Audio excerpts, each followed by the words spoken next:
Welcome to the show, everybody. And let's make the most of this beautiful day.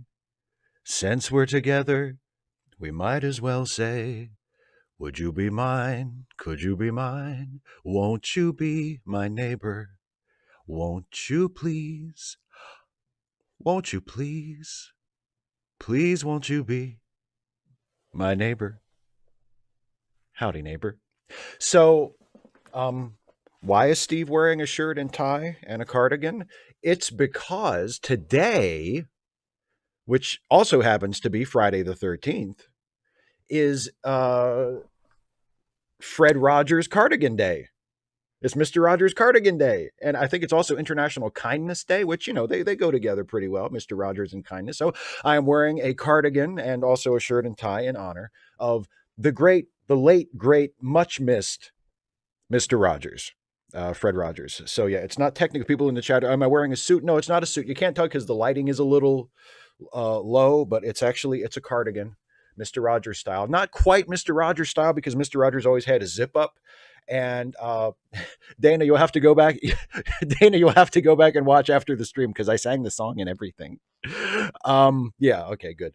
Yeah, but it's a button up, not a zip up. Do you have any idea how hard it is to find a cardigan? Because I didn't have one. I had to go buy one for this, and I was out shopping this morning, and I could not find, like, how hard is it to find a cardigan? So I finally found one, and I like it. It's really nice, but it's a button up instead of a zip up, so it's not quite authentic Mister Rogers style, but it's it's good. It's good. So so yeah, hi everybody, welcome to the show. As always, and those of you who missed me singing the song, you can always seek back and listen to it later or right now and then jump back to the live portion. That's fine. But anyway, as I always say at the beginning of Ask Away, if you are in the live chat and you have a question for me or something you want me to talk about or a super chat that you want me to acknowledge or whatever, please hold on to those until I get to the end of the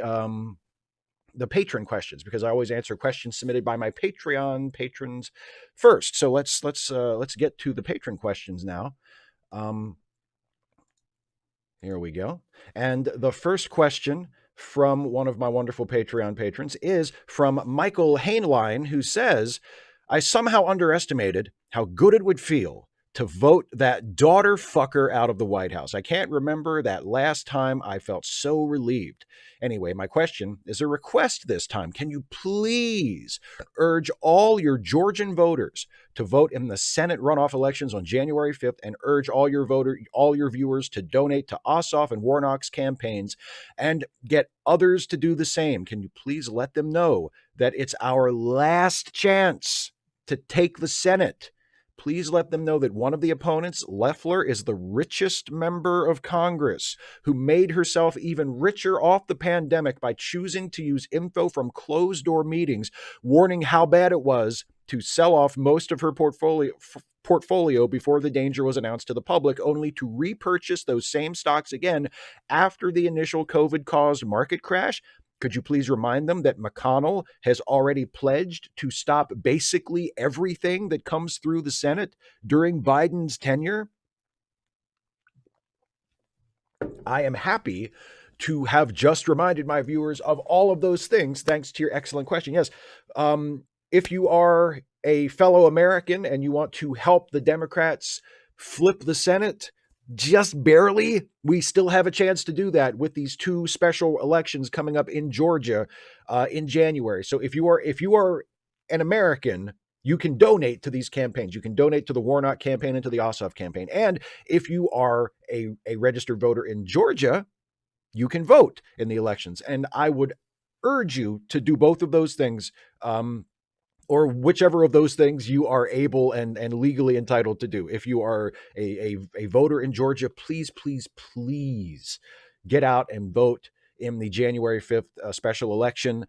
Request your mail-in ballot if that's how you want to do it, or make a plan, just like the general election. Make a plan to vote on the day, but please get out and vote for Ossoff and for Warnock. Yes, the question is absolutely right. It is our last shot to take a majority in the United States Senate. And that is incredibly important because McConnell and the Republicans will be obstructionist, just as they were under the Obama administration, just as they are and have been to the Democratic majority in the House of Representatives during the Trump administration.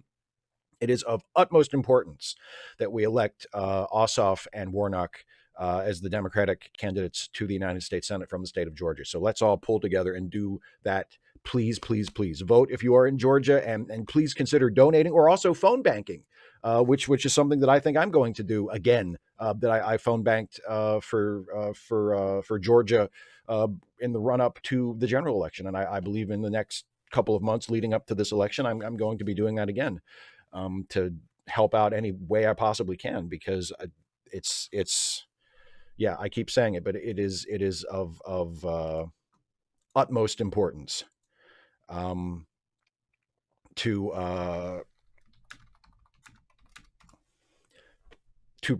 the future of the country, basically to the future of the United States, that we do that. So and there are ways to find out. If you look up online, you can find out where I think it's the Georgia Democratic Party, and you can find out exactly where you find out, like, register for a phone bank event. Find out, how you can help, how you can contribute. That please, please, please do whatever you can towards that. It's just incredibly important. The next question is from Shelley Gold, who says, just before Aaron Eisenberg died, I had asked about what the message might be in having mainly Jewish men portray Ferengis, the trope against Ferengis and Jews being much the same. I have no access to Armin, so please give me your take. Thanks. I love that I'm basically, I guess I'm third place somehow. You can't, unfortunately, Aaron Eisenberg is no longer available to ask. Armin Shimmerman, who played Quark, of course, not available, or not, you don't know how to contact him. And I guess Max Grodenchik is chopped liver. So you turn to the dude on YouTube. I think the Jewish actors playing Ferengi thing is an accident. I don't think it was intentional on the part of anybody involved in the shows to say, let's portray Ferengi as let's have Ferengi code Jewish, and let's have them be portrayed by Jewish actors. I think that is, that doesn't mean that it's not a valid criticism. I think it is, and I think it is an oversight. I think people on the show just honestly did not occur to them that that's what they were doing, that that's how it was going to come across. So maybe it speaks to an unconscious bias on the part of the writers and the producers. They didn't realize that's what they were doing, but that's what they did. But I don't think it is consciously or intentionally anti-Semitic. But I completely get how you get there. I think it's a completely reasonable observation to make, that Ferengi are, that a lot of their typical characteristics are also the kinds of characteristics that are attributed to Jewish people by anti-Semitic stereotypes and conspiracy theories and stuff like that. So it's, I don't think it was intentional. I think it's unfortunate that it is there at all. I think that it's something that should be acknowledged and avoided in the future if we see Ferengi in subsequent Star Trek shows. But I do not think that it was an intentional attempt to defame or insult or demean Jewish people by the creators of the show. But yeah, you're not, like, I think it's definitely there. Unfortunately, I just think it was unwitting. The Loneliest Monk says Biden won, but still, About 48% of the country voted for the stable genius and his Republican enablers. My heart says there should be a penance exacted from his enablers, but my head says at some point we need to welcome them back into the fold, except the real extremists. Should a penance be exacted? What form would it take? How do we welcome them back into the fold? Or should we? That depends on them. I don't think we should welcome them back into the fold now because I don't see very many of them speaking or behaving in a way that would warrant that. I am strongly opposed to reconciling with people who supported Donald Trump or still support Donald Trump just for the sake of it. I don't think unity for the sake of it is a good idea at all. And really, I don't think it's possible. But in the future, if people who supported Trump have some sort of come to Jesus moment where they realize the error of their ways and they attempt to make amends for it and they acknowledge the harm that they did, I would not want to say that it's impossible or that there's no way that anybody who voted for Trump could ever make up for it. But I think a lot of people seem to want the rest of us to just forget about it and move on. Like the onus is put on us, people who voted for Trump, and now that Trump has lost, I see people on social media and also people on our side as well, people who voted for Biden or who supported Biden saying, okay, the election's over. Now let's all come back together. Let's let bygones be bygones. And I'm sorry, I just don't think it is a good thing for the country or for anybody to have all of us just forget that 70 million people voted for Donald Trump to have a second term. That's not something I think we should just overlook or brush off as though that's not that big of a deal. Like, oh yeah, they voted for Trump again, but whatever, the election's over, let's move on. No. You chose to vote for this guy to have a second term after 4 years of this. After 4 years of Trump, you said, yeah, let me have 4 more of that. You're going to need to make up for that. You're going to need to acknowledge that that was a wrong thing to do. You're going to need to acknowledge that you should not have done that. And that's on you. And then maybe we can start a process of reconciliation and forgiveness. But this notion of, well, hey, the election's over and we lost and you won, so let's just move on. Let's just pretend like this never happened. No. You voted to give a fascist administration 4 more years. I am not willing to just let that go for the sake of it, with you doing no work to make up for it. No. And I don't think the rest of us should be willing to do that either. Jacob Monroe says, hello, Steve. I'm also a big wrestling fan. My question is, why do you think the main event of a pay-per-view is always the singles world title match? At Full Gear this week, Moxley versus Kingston was the main event, even though the tag team title match of FTR versus the Young Bucks is literally a match we have waited years for. It was hard for me to escape the impression that it was the main event out of obligation to main event the world title rather than the actual most anticipated match. My attitude on this has changed a lot over the years. I used to be the type of person who would argue that the world title match should always be the main event or should always go on last just because it's the world title. But I'm a little more flexible with that. And, the example that a lot of people use from wrestling history is The Rock versus Hogan from WrestleMania 18, which was without a doubt the hottest match on that show, but did not go on last. The Jericho Triple H world title match went on last. And that seems like that card could have been reshuffled because the emotional high point of that show and the hottest that crowd was ever going to get during that show was for Rock Hogan. So Rock Hogan should have gone on last because it's not like that was a surprise. Like Rock Hogan was the big match on the show. It was the most heavily hyped. It was the dream match. Like you're saying, the Bucks versus FTR was. So yeah, I think the rule should be, instead of the world title always going on last, I think the rule should be whatever you think is going to be the hottest match. And by the hottest match, I mean the most anticipated match, the match that you think is going to be the match that the crowd will get the most into, or that the most people in the crowd are there to see more than the other matches.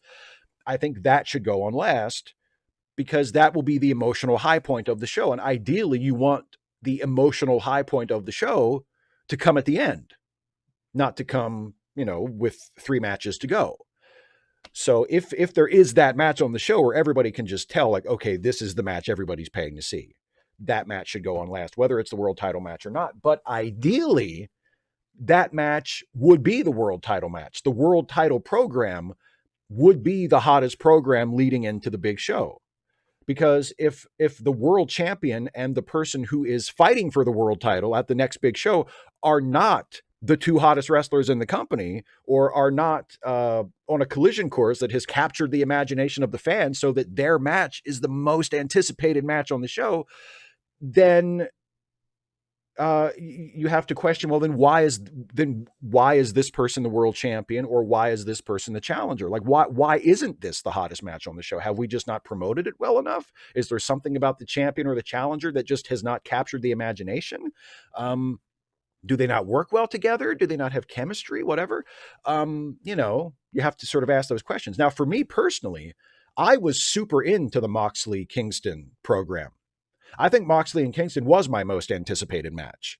Like, obviously, yes, for general wrestling fans and for the buildup of the show, of course, FTR versus the Bucks was the dream match, because it was their first time ever facing each other. It had been built up on social media for years and had been built up just in AEW since FTR came in. So yes, of course, that was the match for most people. But for me personally, I had no problem with Mox versus Kingston going on last, not just because it was the world title match, but because for me, that was the match I really wanted to see. But yeah, for a lot of other fans, I know it was probably Bucks versus FTR, and that's completely understandable. And it was a great match. It didn't disappoint me. It was a really good match. So yeah, generally speaking, I think the hottest match should go on last, but ideally that hottest match would be the match for the most prestigious title in the company. Question from David Colby. So Biden has won. Yay. Good job. Liberals now get 3 days to not care about politics before they have to get back to protesting to push Biden to the left. I was going to give liberals a month off, but then a bunch of them were racist and transphobic and generally shitty on Twitter. So I have reduced the time off accordingly. I think that's tough, but fair. So what are you going to be doing with your 3 days off? I'm reading my friend's novel. I'm not taking 3 days off. I don't have 3 days to take off. I mean, I guess I could. But I've got all these videos to do. I just started this series that I put up the first video for earlier this week, the Where Do We Go From Here, where it's going to be subsequent videos in the series are going to be about particular issues that we can talk about and things that we can work on. That's going to take up a lot of time. If I were going to take 3 days off from thinking or doing or talking about politics, it would probably be, well, I'll just watch some Star Trek or something, and not like as research for a video, but actually just to sit back on the couch and just watch some Star Trek and enjoy it. Something like that. Or maybe I just got the Stanley Kubrick collection on Blu-ray, which, I had all of those, most of those movies I had on DVD already, but I bought them again for Blu-ray because I want to see them on Blu-ray and high def on my TV. So I watched Eyes Wide Shut again for the first time in a long time yesterday. Still holds up, by the way. Very underrated movie, Eyes Wide Shut. Really, really great movie. I'd probably do that. I'd probably just chill out and order food or order some delivery food and watch TV for a few days if I were taking 3 days off, which, to reiterate, I am not. So just bank those. Can I have those off later, maybe, boss? Can I take them at some point in the future? Stephen G. Clenard, not really a question, just an update. So my friend that lost his job piloting the Enterprise D to that Crusher punk decided to take that transfer to Voyager. Okay. It's not Galaxy class, but getting to pilot the new Intrepid class has him pretty excited, and he's thankful for the chance to revive his Starfleet career. He's set to start some important mission as soon as Janeway beams back from the New Zealand penal colony, probably visiting Nick Locarno, LOL. Anyhow, he's a fan, and it would mean a lot if you wish him well.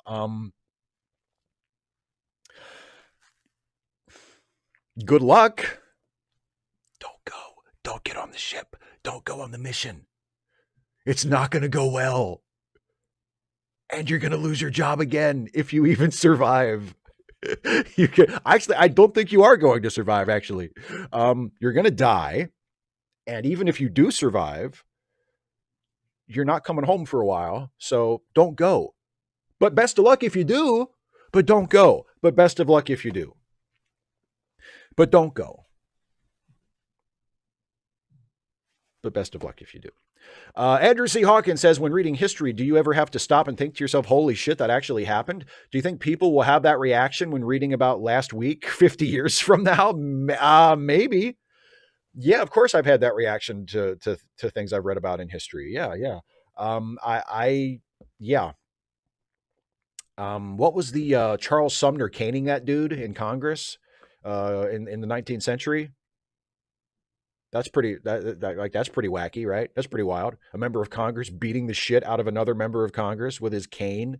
The Aaron Burr Alexander Hamilton duel. That's pretty wacky. Like that actually happened. That actually happened. The vice president of the United States killed somebody in a duel. That okay. I guess that happened. Yeah, so of course I've had that. And I do think people will have some will have to rely on some suspension of disbelief perhaps when reading about the Trump administration just in general. And yes, the fact that the president of the United States lost a legal election decisively, not by a landslide, but decisively. So that it's not a controversial finish. Like we know Biden won, clearly. And the president just flat out refused to acknowledge the result.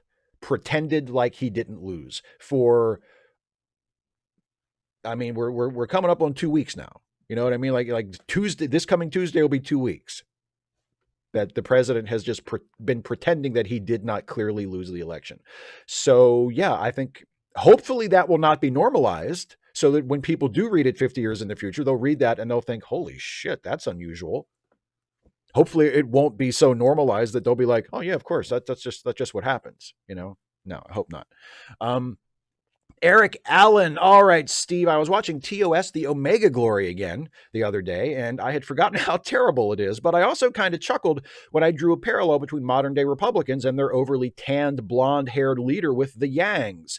If we were to drop off Republicans on their own planet, isolated from sane normal, do you think they would devolve into a bunch of cave-dwelling, bearskin-wearing, Neanderthal-like community who can barely string a few words together in some pigeon form of English while religiously revering the U.S. Constitution without the ability to read, let alone understand it if they could? I mean, they're already a few steps in that direction anyway, right? Anyway, and as always, thank you for what you do, and I hope you and your friends are staying safe and happy, my friend. Cheers. Well, thank you very much. And no, I don't think that's how the Republicans would turn out if we dropped them on their own planet. The Constitution worship definitely fits, but we know exactly what would happen if we drop the Republicans on their own planet and just let them organize their society however they wanted. And we saw that in another episode of Star Trek, the original series, called Patterns of Force, which is the one with the Nazi planet. Thank you very much. Alan N. says, Star Trek question. What is your opinion on the scene where Commander Riker demands Ensign Ro remove her Bajoran ceremonial earring to comply with the Starfleet uniform code? Personally, this scene kind of ruined my ability to enjoy the character of Riker and made me lose a lot of respect for the Federation as a whole. I am not that bothered by it because I take that scene as Riker intentionally being a hard ass to Ro because she has a rep for being an insubordinate officer, and Ro's character arc in that episode, and I think generally speaking throughout her appearances in the show, is disproving that, or at least demonstrating that yes, she might have a little bit of an attitude problem sometimes, but she is also an excellent officer and an asset to the ship. So I think she starts out in that place where she has this reputation of, oh, you know, she's a rogue, she's a rebel, she doesn't listen to orders, she can't be controlled, and Riker is coming down hard on her for that and really strictly enforcing the uniform code and saying, take the earring out, that's not up, you know, that's not admissible by the uniform code. And that's putting Ro in a certain place that she can then sort of, establish her way out of, or grow her way out of, or prove herself out of, would probably be a better way to put that. So no, I don't have a problem with it. It doesn't affect my opinion of Riker at all. It doesn't make me lose respect for the Federation as a whole. It's Riker sort of pulling rank and trying to, sort of throw his weight around because he thinks that's what this problem officer needs. And I think the show ultimately tells us that Riker is wrong about that Ro is a good officer, and she does have things to contribute, and she is a good person, and she is, heroic and an asset to the ship, and that Riker was not right to do that. I don't think we're meant to take Riker's side in that ultimately. So no, that scene doesn't really bother me at all. Isaiah Taylor says, so while I'm in my Army Air Corps uniform walking down the Champs-Elysees in Paris, we got roaring throngs of people cheering in the streets and waving handkerchiefs at all the soldiers walking past. A P-51 buzzes us as it swoops down and zips down the avenue and rises above the Arc de Triomphe. Soon the crowd joins us as we march down the road. Everyone is waving French, American, British, and Soviet flags and shouting, Vive la France, vive la liberté. We did it. We finally beat them. So glad that Trump has been defeated. Goodbye and fuck off, which I believe is also what the French told the Nazis at the end of World War II. Goodbye and fuck off. And I know Leto is in the chat, or she was earlier. So I deeply apologize for my horrendous French pronunciation and that Inspector Clouseau French accent that I just affected. But yeah, that's it. Isn't it? It's nice that the election turned out that way so that you could do the happy ending to World War II at the end of your sort of fantasy that you're using to cope, right? I'm really happy that it turned out that way, so you didn't have to rewrite the ending to World War II to something a lot darker. That sexy slug. If you could have dinner and conversation with one person you've never met, who would it be and why? Also, what would you have for dinner? Technically, that's 2 questions. Well, 3, depending on how you count, but I'm well under the character limit, so neener. I figure this will balance out the long responses that don't actually ask a question. Ah, yeah, see, that called out all you non-question askers by that sexy slug. If I could have dinner and conversation with one person I've never met.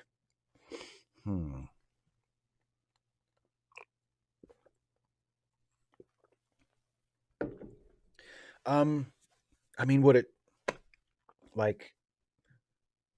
Okay, well, I'm going to alter the question a little bit. I'll make it one person that I've never met who I don't already know, because like it's because technically me and Jason Harding, my best friend, and who we co-host the Late Seating and Ensign's Log podcast here. Like, we have never met in real life. We've never actually been together in the same room. So if I could have dinner and conversation with one person I've never met, and we interpret it like as never met in person, I would say Jason, because I'd just like to hang out with Jason.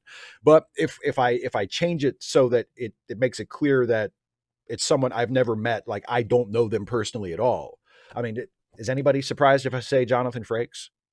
Like, is anybody surprised? I just want to talk I want to have dinner with Jonathan Frakes and talk Star Trek. What would we have for dinner? I don't know. I would make it a cheat day. So I would have, I don't know. We go out for, I don't know, maybe a nice steak and a baked potato, maybe some, I don't know, some blackberry pie for dessert, or red velvet cake. Maybe if the restaurant makes a good red velvet cake, something like that. Yeah. Yeah. Yeah. Steak and potato and a nice dessert with Jonathan Frakes. Yeah. Yeah. And he would pay, of course, because, I mean, come on. Like, has he not been saving the Star Trek money? And also, he's a working director. He's not just living off Star Trek residuals. He's a working director. Boy, if he heard me, if he thought that I disrespected him just now by implying that he's living off Star Trek residuals and he hasn't actually been working as a director all these years, I don't know, he might not want to have dinner with me. Nobody tell him any of that shit, okay? Nobody. If anybody sees Jonathan Frakes, do not tell him about that last thing that I just said. Just tell him that I want to hang out with him, okay? Post-COVID, of course. I don't want to endanger him. I mean, I don't think I'm carrying it. I don't think I have it, but just, social distancing, right? Like that's all. Let's pull together here, okay? And by pull together, I mean let's keep the hell away from each other.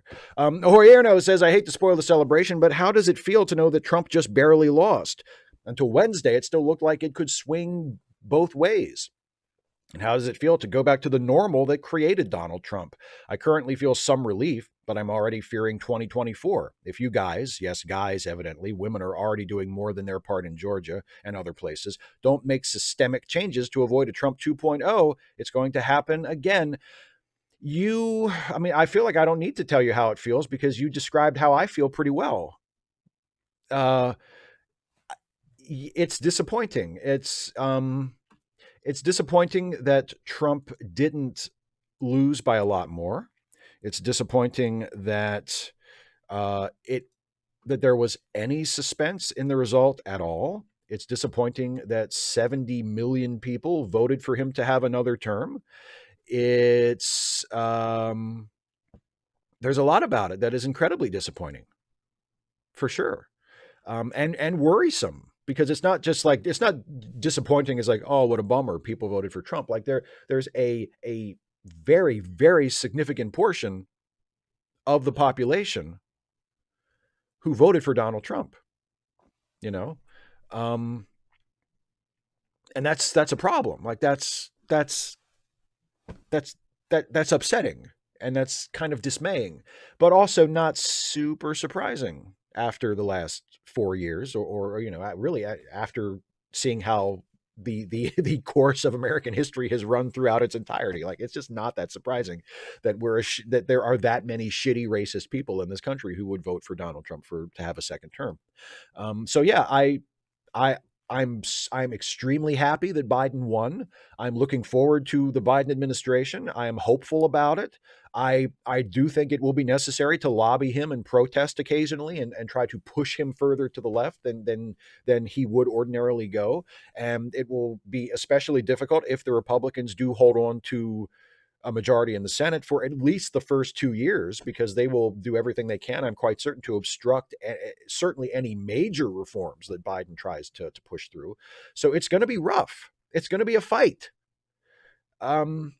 But it will be a fight with a far superior president than the one we've had for the last 4 years, with someone who is at least in theory an ally for the most part. And is much more hospitable and amenable. So someone who at least acknowledges the problems we face for the most part, and may have maybe too timid in his proposing of solutions to them in many instances, but at least acknowledges that the problems exist and is willing to try and solve them, is willing to try and work on them. That is a major improvement. And yes, that is an extremely low bar, but at least Biden clears the bar. Trump tripped over it. So, but yeah, it's celebrating, but also having to be measured and keep perspective. Absolutely. Thinking Cat, aka Neo Normie, will you please cover Lost in Space on Netflix, as it's really the best reboot of a franchise since Ronald D. Moore's Battlestar Galactica, and has none of the mistakes of pushing a continuity that Discovery did, and terrible nonsensical writing of the sequel trilogy, as well as having a cast of characters with depth who you care about, no vacant, no history Ray or unlikable Michael. It even has a female villain with the sort of depth you usually only see in Batman Rogues galleries. Well, I'm not like, I'll to be honest, unless I watch it and I really, really love it, I probably am not going to be making videos about it, just because it just doesn't seem that interesting to me. I mean, I might watch it at some point just to check it out. I think I did maybe watch the first episode of it, and then but I didn't watch any more of it. It's just one of those things. I watched it and I was like, oh yeah, okay, so it didn't like grab me.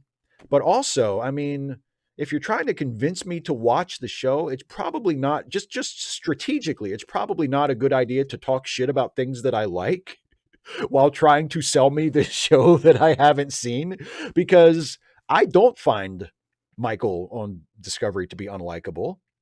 I don't think Discovery on balance is a bad show. I mean, I've talked about the problems I have with it in terms of the writing and the pacing and stuff in my reviews of it in the past, but I don't think Discovery is a bad show at all. And I'm enjoying it this season a good bit. And I don't think the sequel trilogy of Star Wars is as bad as people say it is either. especially Last Jedi, which I think is brilliant. I think is the second best film in the entire franchise. And Rise of Skywalker is not great, but I don't think it's the awful disaster that a lot of people seem to think it is.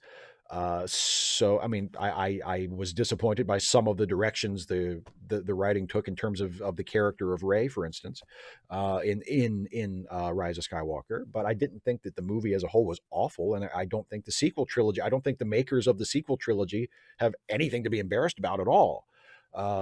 So it's not really that good of a move strategically to be like, hey, here is a show that you should watch that is way better than these things that you like, which are that I think suck. Like, it just doesn't, not necessarily putting your best foot forward if your intention is to try and persuade me to watch the thing that you want me to watch. I mean, you're entitled to think that they suck. I'm not saying that. Like, if you think that, Discovery and the Star Wars sequels are dog shit, that's completely your prerogative. But I mean, don't put that in your argument to try and persuade me to watch something else, because that's like not gonna get me on your side, like, at all. Radical Bacon says, so I'm in a Facebook group called a group where we only give each other bad advice, and someone asked for bad advice regarding their breakup. I gave the worst advice. I told them to send nudes, and I immediately got put in Facebook jail. The message said I wouldn't be able to do anything for 7 days. Okay, 7 days comes and goes, and I can now see Facebook, but I can't post anything on it. I can't even use Messenger. So will you join me in screaming into the void? I mean, internally, I've been screaming into the void for quite a while. So I in a sense, I have already joined you in screaming into the void. Why would they? I guess because the nudes thing is just off limits. Period. I don't know. It's weird that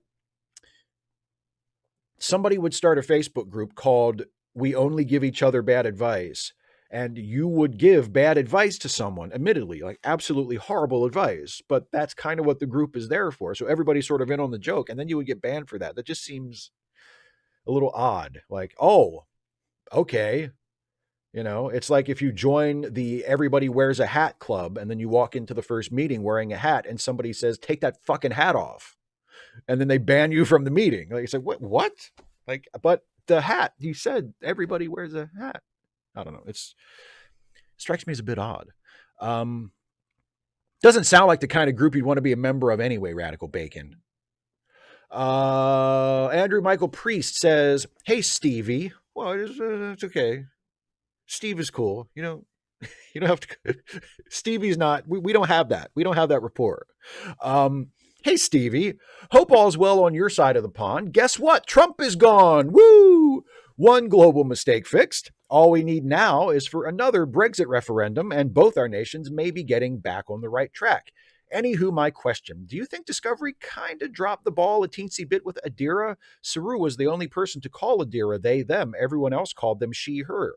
I'm glad they were there, but I would have hoped by the 32nd century, people, especially the Trill, would have been more comfortable with pronouns. P.S. You blocked my other username on YouTube, but you ain't getting away from me that easy, man. Well, I don't know what your other username was or why I blocked you, but well, the thing about Adira and Discovery is they have not established on screen yet that Adira is non-binary. We were told by the marketing of the show leading up to this season that Adira would be a non-binary character, and the actor who plays Adira is non-binary. But Adira, the character, so far has been referred to with she, her pronouns. And that, as far as we know for the character, that is not incorrect. So I think we're getting confused by both the marketing for the character that promised a non-binary character, and also by the non-binary identity of the actor who plays the character. Given what we have seen of the character in the show so far, we can't conclude that she is a wrong pronoun, and we certainly don't want to conclude that characters are intentionally misgendering Adira. I suspect that at some point in this season, the non-binary nature of Adira's identity will actually enter the show and will become a part of her character in an on-screen way. That's my hope anyway, because yes, the producers of Discovery did say there would be a non-binary character and that it would be Adira. So I'm hoping that that's still coming, that will be a part of the show. She will come out as non-binary or something like that will be a part of the show. But right now, as far as we can tell, her being referred to as she is not incorrect for the character, and is not an instance of the character being misgendered. But we'll have to see what happens. Hopefully Adira's non-binary-ness becomes a part of the show. Michael D. Kelly says, you've correctly deduced that Captain Archer was actually being inhabited by Sam Beckett, but that was just the tip of the iceberg. In reality, Janeway, Picard, Sisko, Kirk, and Pike were all being inhabited by Leapers. We know that the captains we were seeing all these years were actually the faces of the Leapers and not the actual captains. So if you had to film a follow-up to each Trek series after the Leapers left, okay, who would you cast as the captains? I can't answer this question. I don't know. You're basically asking me to recast all of the Star Trek captains with completely different actors. I don't know. I have no idea. I mean, thank you very much for the question and for being a patron, but like, I don't fucking know. How many New Kids on the Block were there? Put a new kid in for every captain. I don't know. Except for Janeway. I think we should preserve Janeway as a woman. So I don't know. Janeway can be like, I don't know, who's like a big pop star from the 80s who would have been from the same era as the New Kids. I don't know. Like Debbie Gibson. Have Debbie Gibson be Janeway and throw a different new kid in for Picard and Sisko and Kirk. I don't know. How am I supposed to answer this question? Thank you very much for the question. I have no idea. Social Justice Alchemy demands puppies. When should we have our first march/riot to demand the Biden administration give us Medicare for all, expand the courts, and pass anti-gerrymandering legislation? 20 January 2021 or 21 January 20? Well, I would wait and see how the Senate turns out first.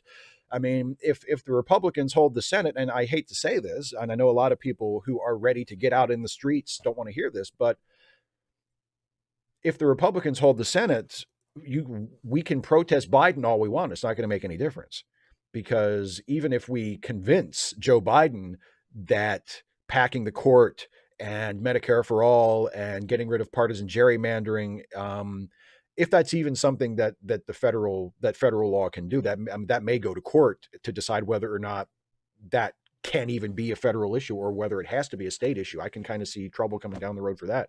Or Green New Deal or any of the other things that we would love for Biden to support that he doesn't currently support or has been kind of wishy-washy on.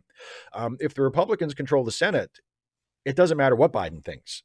So, maybe hold off on scheduling the protest until we know whether or not the Democrats will have the Senate. And look, if the Democrats take control of the Senate and if they have the political power to enact these changes and they need to be pushed, then, absolutely, let's protest. I would say let's not schedule riots. If a riot happens, like I've said before, like I'm not categorically against riots. Like if an oppressed people are rioting against injustice, like I'm not against that. I'm not going to condemn them for that. But let's not like schedule a riot before the new administration even comes in. And let's take a look at who is actually going to have the political power in Washington, D.C., and whether it would even be possible for the Biden administration to pursue these changes and enact these changes at all, before we start protesting. But if we do get to that point where the Biden administration and the Democrats in Congress do have the ability to do those things, and they're not doing them, or they're slow walking it, or they're being a little too timid about it, absolutely, let's protest. Let's push them as hard as we can, for sure. As soon as we realize that that's what's happening. Lynn Kibblemom says the Republicans are refusing to accept the presidential election results in PA, GA, AZ, and Nevada, among other places. But if they don't accept the presidential results, why should they accept the congressional election results? They're on the same ballots. Speaker Pelosi should refuse to seat Republican representatives from those states and others unless they publicly state that they accept the votes cast for president in their states along with those that were cast for them. Make sense? It makes total sense. It's hypocrisy. People have pointed that out since Republicans and Trump started sounding this ridiculous alarm about voter fraud and all these illegitimate votes supposedly that were cast that turned the election to Biden. People have been saying, well, I mean, you guys did okay in the Senate. Are those ballots valid? Because they're a lot of the same ballots. Like, is that, but I don't know, as for whether or not Pelosi should refuse to seat them, I don't know if Pelosi by herself has that authority. I think that might have to come from a vote from the House. I don't know if the speaker can unilaterally decide not to seat duly elected members. I think if a majority of the House votes to not seat a given member or given members, that I think is doable.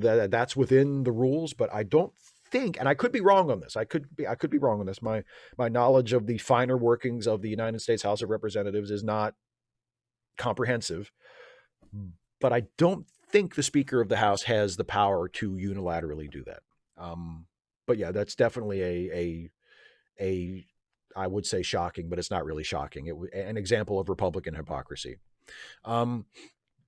Omar Abraham. Hi, Steve. I wanted to find out if you have seen any of Keith Olbermann's old political commentary videos, both from the G.W. Bush days, Countdown with Keith Olbermann on NBC, and the early Trump administration days, The Resistance with Keith Olbermann.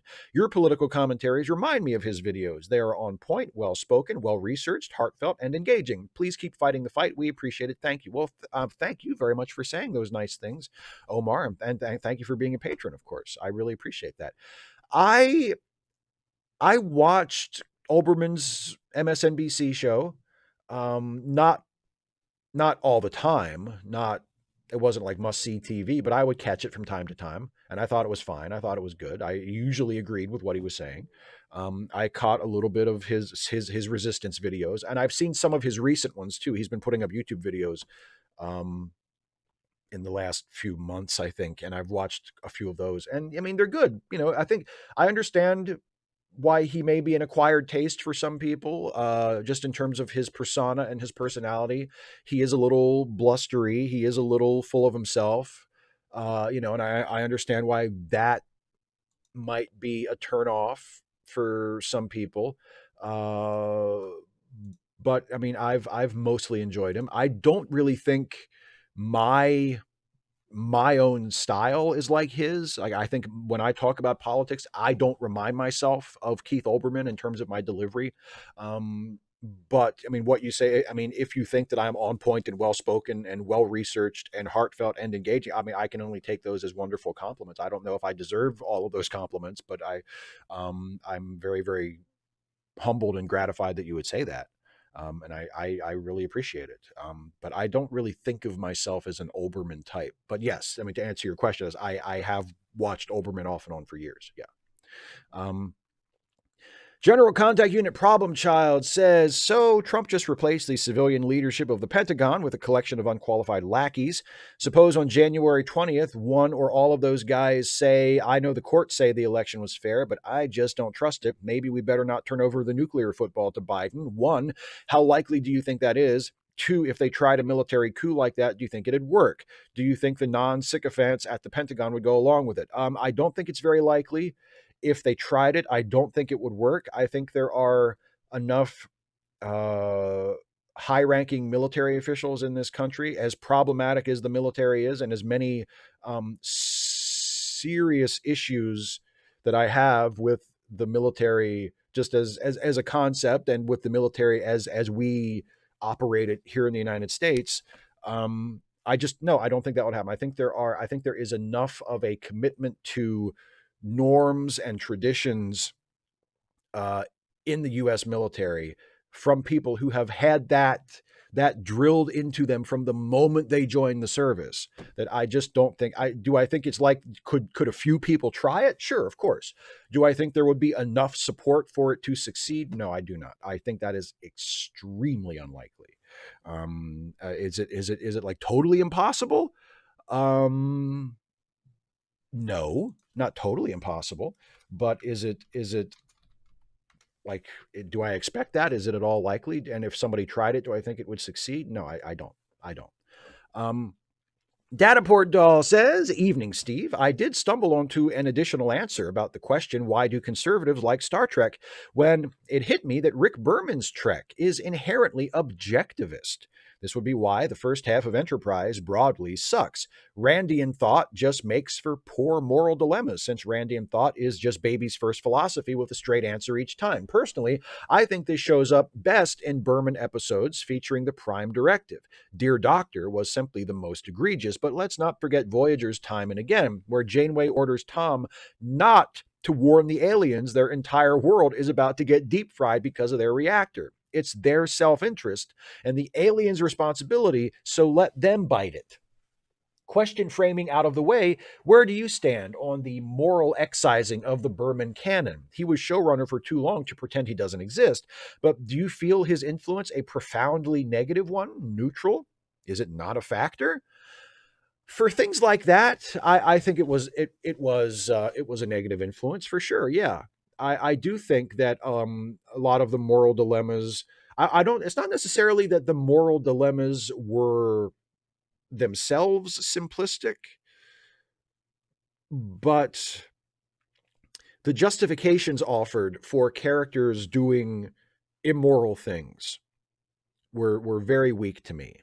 And yes, I think would make sense under an objectivist framework. Do not make sense to me, and are not compelling or acceptable to me. But I guess if I were a Randian, and I don't know, maybe 14, it might make sense to me. And the example from Voyager is a great one of, hey, Prime Directive.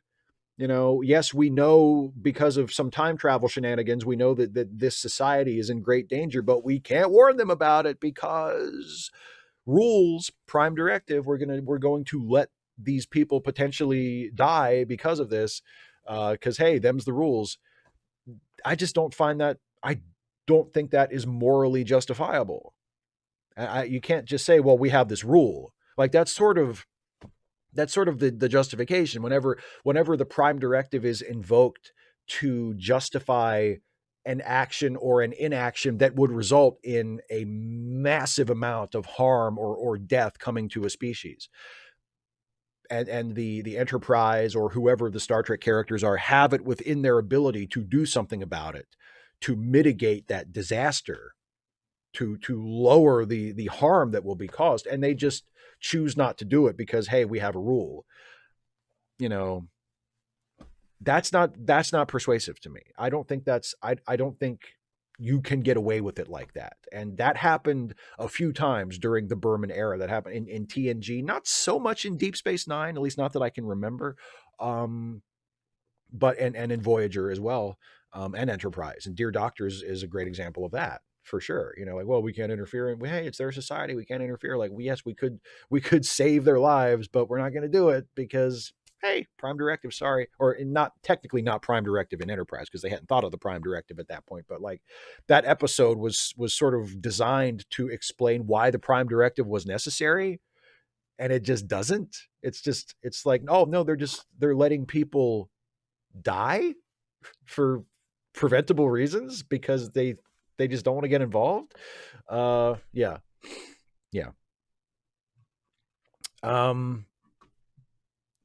So next question is from John Burns. All billionaires are hateful morons? Who is more the true Superman or Clark Kent?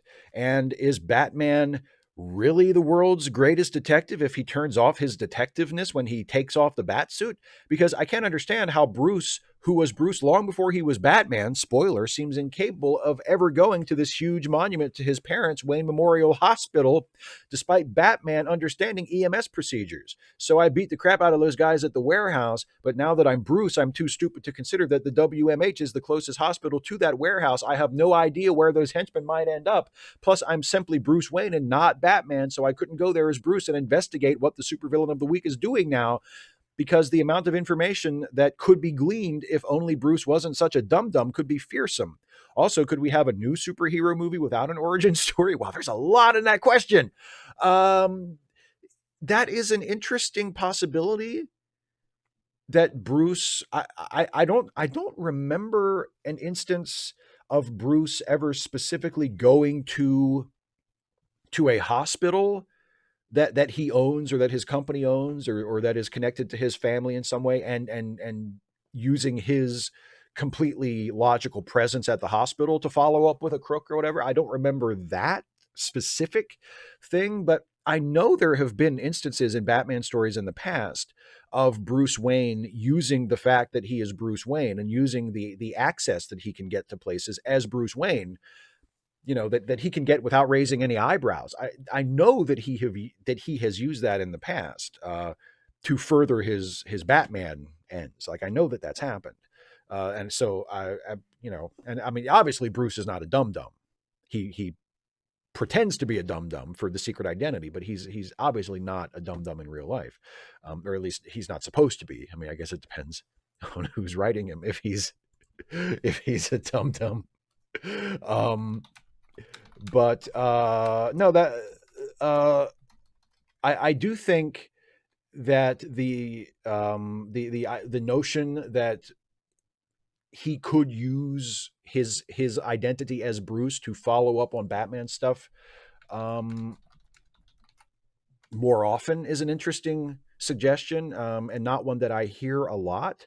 But I wouldn't necessarily say that it's that because he doesn't do that more often or because he doesn't do that all the time, that that it means he's a dum-dum or whatever, but it's an interesting suggestion.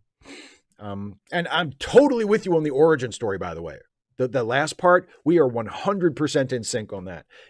No matter what the character is, whether it's a character that we're familiar with or whether it's like a new character or an obscure character, I am 100% on board with the fact that you do not need to do an origin story for a superhero. There, especially for someone like Spidey or Superman or Batman, where we all know the origin story anyway. Stop telling us the origin story. We get it. And it doesn't matter anyway. Here's a fun little bit of trivia. The first Superman story ever published, the Action Comics #1, was not an origin story. The first Batman story in Detective Comics 27 was not an origin story. He was already Batman. And people got it. Like, they got what was going on. So yeah.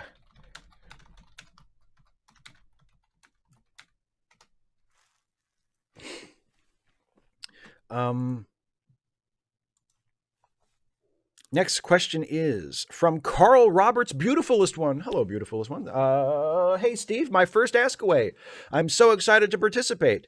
Before asking my question, I must publicly express my deep appreciation to you for being a light in this moment of shadow. Oh, that's very sweet. Your humanity and authenticity have been instrumental in my being able to reconnect with my own power and move meaningfully through this time. Thank you. Well, thank you very much for saying that. That's very nice. This past week, you shared with your viewers the first half of the Firefly pilot. I knew woefully little about this program, but was eager to see what it had to offer. After viewing, I almost immediately understood why the cacophony of consternation surrounds the current iteration of televised Trek. Simply the comfort within the context of white supremacy patriarchy that centers everything on white males and the stark absence of that in Discovery. Does the presence of toxic ideologies prevent you from enjoying nostalgic fare, or are you able to disregard them and find the same enjoyment that you may have before understanding the necessity of other perspectives? It depends a lot on the show and on specifically what is happening in the show that is betraying the presence of those toxic ideologies. Um, I'll give you an example. I am a big fan of the show Whose Line Is It Anyway? The American version and the original British version. The original British version is one of my favorite shows ever. But the American version with Drew Carey as the host is also great. And it's streaming now, and you can watch the episodes of it. And I've watched the first couple of seasons of the American version, just like while I'm working out or if there's nothing else on or whatever. And it for the most part really holds up. Like I still find it really fun and really enjoyable to watch, and I laugh and it's great. But every once in a while, not every single episode, but maybe every 3 or 4 episodes, let's say, there will be like a homophobic joke or a transphobic joke, or less frequently, but still sometimes like just a sexist joke. And that takes me out of it. Like it doesn't make me not want to watch the show anymore. It doesn't turn me off of it completely, but it takes me out of it. And it bums me out a little bit. I take a moment and I'm just like, oh, like why'd they have to do that? And yeah, the show it's like a 25-year-old show at this point, if we're talking about the early seasons, but even so, it takes me out of it. So it affects my enjoyment of it for sure. Um, and the same thing applies to new shows. I've been watching the National Geographic Channel is doing a mini series based on the Right Stuff, and it's on Disney Plus. So I've been watching it every week on Disney Plus, and I watched the latest episode this morning actually. And because I think people who've been watching my stuff for a while, or people who know me, know that I'm just a huge nerd for the human space flight, for the space program. And Project Mercury specifically is something that I absolutely love and am fascinated by. And I love the movie of the Right Stuff from 1983, directed by Philip Kaufman, with Scott Glenn and Ed Harris and Sam Shepard and Dennis Quaid. And it's just a fantastic movie, one of my favorite movies ever. And the show has been okay. It hasn't been bad. It hasn't been great. It's just been sort of like, all right, this is fine. It hasn't blown my hair back, but it hasn't turned me off either. So I'll watch. I think there's only one episode of it left anyway. But there's not a black face in the thing. It's all white people. And while that is historically accurate, unfortunately, it still stands out. The fact that it's not just centered on white people. White people are the only people in it. I think there have been maybe 2 black actors on screen like the entire time, and I'm 7 episodes in. And I'm pretty sure one of them was like a servant at a hotel, and the other was a doctor, but had very little to do, like was not an important character at all. And I notice stuff like that, and it does affect my enjoyment of the show. It doesn't automatically turn me off to the point where I can't watch it, but I notice it, and it takes me out of it for sure. Some random geek who will always fight for anarcho-communism worldwide until their death says, "Thank you, Steve, for allowing me to shout out the Twitch Halloween charity weekend benefiting the Transgender Law Center that happened 2 weeks ago on the last patron hangout. And thank you for shouting it out on your last Ask Away as it was happening, especially at the end. It went very well. After your last Ask Away ended, and because I spammed all of the links, including the current streamer at the time, BB Wolf, your viewers did go over, and one donated $250, saying some random geek sent me. I hope this helps a worthy cause. Hello from the Star Trek community," followed by 3 other folks that donated $50, $75, and $100, and then a $300 donation from a Burnsy111 on the next stream. I know who that person is. We ended up the first full day by raising $2,200 by Saturday morning. Well more than our last charity Twitch weekend benefiting the Transgender Legal Defense and Education Fund, where we raised $1,729 in total. In total, we raised $3,041.38. Everyone did a wonderful job. Thank you again. Well, I mean, I am only too happy to have helped in whatever little way I can. I am absolutely thrilled that you all raised that much money. That is fantastic. I am so happy about that. Thank you for doing that, and for everybody who was involved for actually doing it. I let you shout it out and mentioned that it was happening to the people who actually did the streams and to the people who actually donated. Like that. Thank you to all of you for coming together and raising that much money for such a worthy cause. That is fantastic. Congratulations to everybody involved in that. That is really great work. C.W. Daniels says, in light of Biden's victory, how would you feel about a law requiring all impeached one-term presidents to wear a paper bag over their heads for the rest of their lives? I think that should be the next amendment to the Constitution, personally. Yeah, let's do that. That would be great. That would be great. Yeah. I mean, I guess you can't pass a law that applies just to a single person. That's kind of discriminatory. Like we couldn't pass a law that says Donald Trump has to wear a bag over his head. So yeah, make it the impeached one-term president thing. That's a good, that because that covers your bases without making it too on the nose. I'm totally in favor of that. Joy says, hi, Steve. It's rarely mentioned on 10 best lists, but my favorite episodes of DS9 are Treachery, Faith, and the Great River and In the Cards. I think they show off the best of my two favorite actors, Jeffrey Combs and Aaron Eisenberg, R.I.P. What do you think of those quieter episodes, and what character would you like to see Mr. Combs portray in either Picard or Discovery? P.S. I would have loved to have seen a Captain/Admiral Nog in the former. Well, yeah, it would have been great to see Nog turn up in Picard, or at least be acknowledged. Because I know a lot of people wanted just to see like a ref, because I mean, Aaron, I think, had already died by that point. It was too late to actually put him in the show, but people were saying like there should be some sort of reference in the show to Captain Nog to canonize that is what became of that character. I think that would be a wonderful idea. There is in the new episode of Discovery that just went up this week. We did catch a glimpse when the Discovery reaches Federation/Starfleet headquarters, and they're sort of kind of sailing through the shipyard there on their way to meet with top brass. There is a shot of a ship that is called the USS Nog, which is pretty cool. So there's a little acknowledgement to him. And granted, it's sort of a background thing. You have to look for it. It's an Easter egg. But if you see it, it's pretty cool. The USS Nog, which would suggest that Nog eventually was a pretty big deal. I mean, you don't name a starship after somebody unless they do something pretty important. So we can assume that Nog in the rest of his career did okay for himself, which is nice. I always loved Jeffrey Combs as Brunt. I mean, obviously, he was wonderful as Wei-Yun. Wei-Yun is such a great character, one of the great villainous characters in all of Star Trek, I think, and such a brilliant concept, like the middle manager, the guy who he isn't like the big bad. He's sort of the obsequious little toady for the big bad who gets sent to do all the sort of dirty work. And just so fawning and insincere and he's so great as Wei-Yun, but he's so funny as Brunt. I mean, I feel like if he was going to come back and play a character again, I would want to see him as Brunt. I would love to hear just one more time, hear him step into a room and square back his shoulders and go, Brunt, FCA. Come on, what's better than that?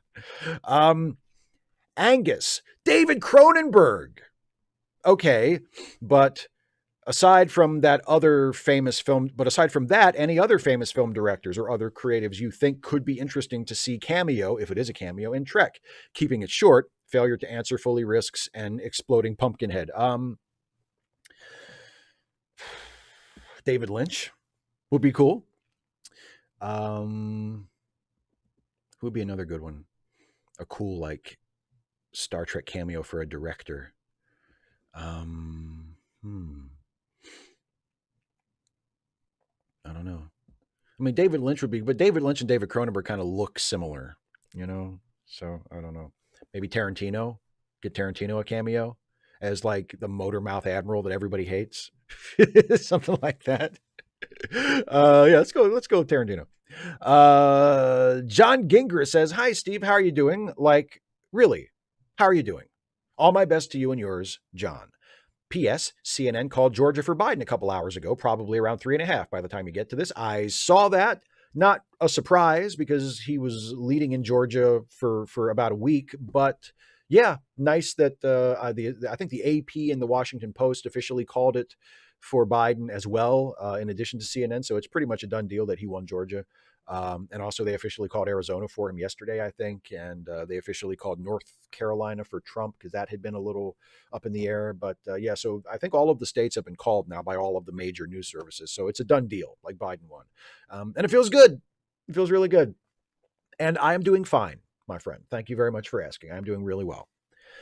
Joe McClory says, so the Democratic Party comes to you asking for advice on what tactic to use going forward. 1, do everything they can to build and hold power, stack the courts, offer statehood to all U.S. territories and Senate seats to indigenous nations, end gerrymandering and rewrite the pre-clearance of the Voting Rights Act, and then help people with their power. Or 2, push as much as they can to help people, push through as much as they can to help people, healthcare and education for all, programs that house all the homeless, free as many prisoners as possible, and make sure no one is left hungry, and hope that they will be rewarded by voters, as well as worried the Republicans will take that all away as they were that Trump would make things even worse. Which would you suggest? I think you can do both. I don't think we need to choose one over the other.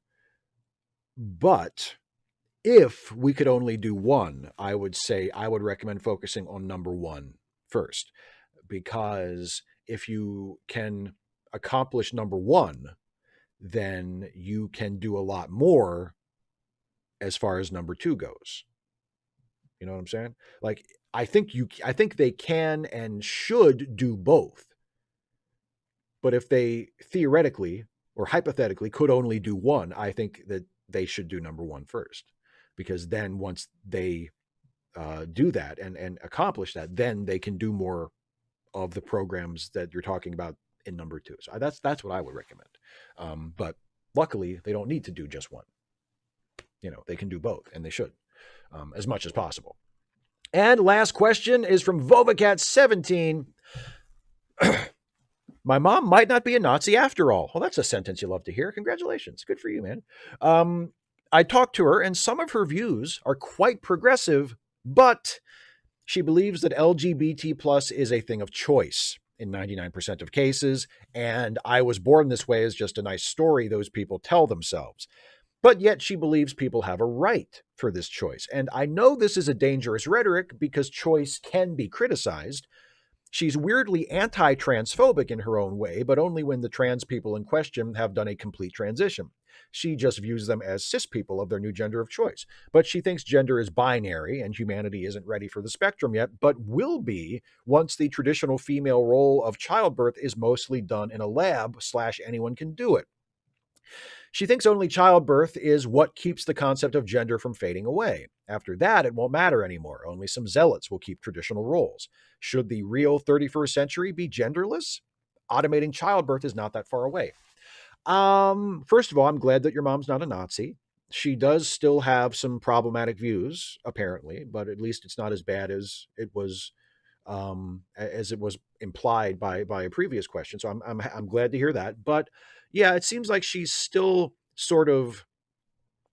she is assuming for herself the right to decide when a person is trans enough or when a person is or isn't really their gender identity. And it's not really her call. Like, you know, it's nice that she believes that trans people who have done a complete transition, whatever she thinks that is, should be treated as their gender. But trans people who haven't transitioned or haven't completely transitioned, again, whatever that means, they deserve to be treated as their gender too. You know, so I mean, it's nice that she's not as sort of off the deep end, you know, reactionary and transphobic, et cetera, as we might have thought she was. But, you know, she's still not exactly where I think we would like her to be as far as that goes. You know what I mean? And as for should the future be genderless? No, I don't think getting rid of gender is the solution to the problem. I think treating people by the gender they identify with is the solution. Some people do feel like they don't fit into any gender category. Some people feel like they are that they are genderless, or that they are a gender, that they are non-binary. They are a gender other than male or female, and those people deserve to be respected and treated accordingly. And many people believe that they are one or other of the two binary genders. And if a person is assigned male at birth, but they realize as they grow and change and come into themselves that they are actually a woman, they deserve to be treated as a woman if that's how they identify, if that's what they are. So the solution is to treat them the way according to their gender, not to have a genderless society. You know what I mean? Like, I don't think the existence of gender is the problem. I think refusing to give people the right to be the gender that they know they are is the problem. So yeah. I just, because if we get rid of gender, there will still be other factors that people can discriminate against each other on, like that won't fix the underlying problem. It might get rid of, there won't be, gender-based discrimination, but there'll be other kinds of discrimination, because we won't have gotten rid of the ultimate problem, which is respecting people for who they are, and not holding factors against them that they have no control over, and that are not or ought not be objectionable. But yeah, but good news on your mom not being a Nazi. I'm really thrilled to hear that. Let's turn now to the live chat and see what everybody has to say here. Thank you, by the way, everybody, for hanging in there during the patron question, the patron question portion of the show. And let's spend some time together in the live chat, shall we? Let's see what everybody's saying here. And by the way, I want to acknowledge I got some super chats during the patron portion of the show, so I want to acknowledge some people who were very generous with super chats. Brandon Johannes says, "Steve, my man, hope you're well. Meredith and I continue to love you." Well, thank you very much, Brandon, and hi, Meredith, if you're watching. Thank you very much for your generosity, and thank you for watching, and thanks for saying hi. It's good to see you. I appreciate you. And then a super chat from John Burns, who says, "You're too biased toward DS9. I disagree. So order from best to worst of all the other first seasons of the other Trek series. Oh, this is interesting. Best to worst first seasons of other Trek series. And I guess we're going other live action Trek series, because in your question you say TOS, TNG, Voyager, Enterprise, and Discovery. Best first season of those would be TOS. After that, probably, that's tough. Let's go TOS. Let's go TOS, Voyager, Enterprise, TNG, and Discovery. Or maybe Discovery, TNG. Like, the first season of TNG is rough. I don't know. The first season of Discovery is rough too, but there are some very, very nice moments in there. So it's really tough to choose. I mean, the first season of Discovery is a mess in terms of tone and in terms of pacing and structure. But the first season of TNG is really bad. I don't know. That's tough. But TOS definitely is the best of the other of the non-Deep Space Nine live action Trek shows, for sure. And another one from John Burns. Thank you again very much. Do translators know who they're talking to? Do they know he, him, she, her, they, them? And is that being developed? That way there won't be any linguistic issues in the 23rd century. Today we're good. I hope so. I mean, I hope a translator would know which gender pronoun to apply to a person that they're talking to. I think that could be kind of embarrassing if not, right? Yeah. And just got one in a super chat from Vovacat, who says, well, she doesn't say we have to get rid of gender. She says we are just heading there naturally, dropping the unnecessary concept over centuries. I don't know if I agree with that. I don't think we are heading there. But that's an interesting hypothesis. And the fact that she ties it specifically to childbirth is interesting. And I don't doubt that if we do get to a point where natural childbirth is no longer the norm for most people, and that sort of automatic childbirth or assisted childbirth or childbirth where the fetus grows like outside of a person, and like, if that, I mean, I don't doubt that would have a profound effect on society and may even change the way we perceive gender in a lot of ways. But I don't think we're headed in a direction where gender is just going to completely go away. I think I disagree with your mom on that. But it's a very interesting idea, for sure. Let's see here.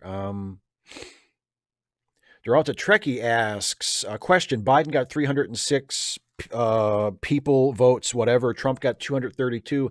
How on earth can Trumpists still believe that the orange one with the tribble on his head had won?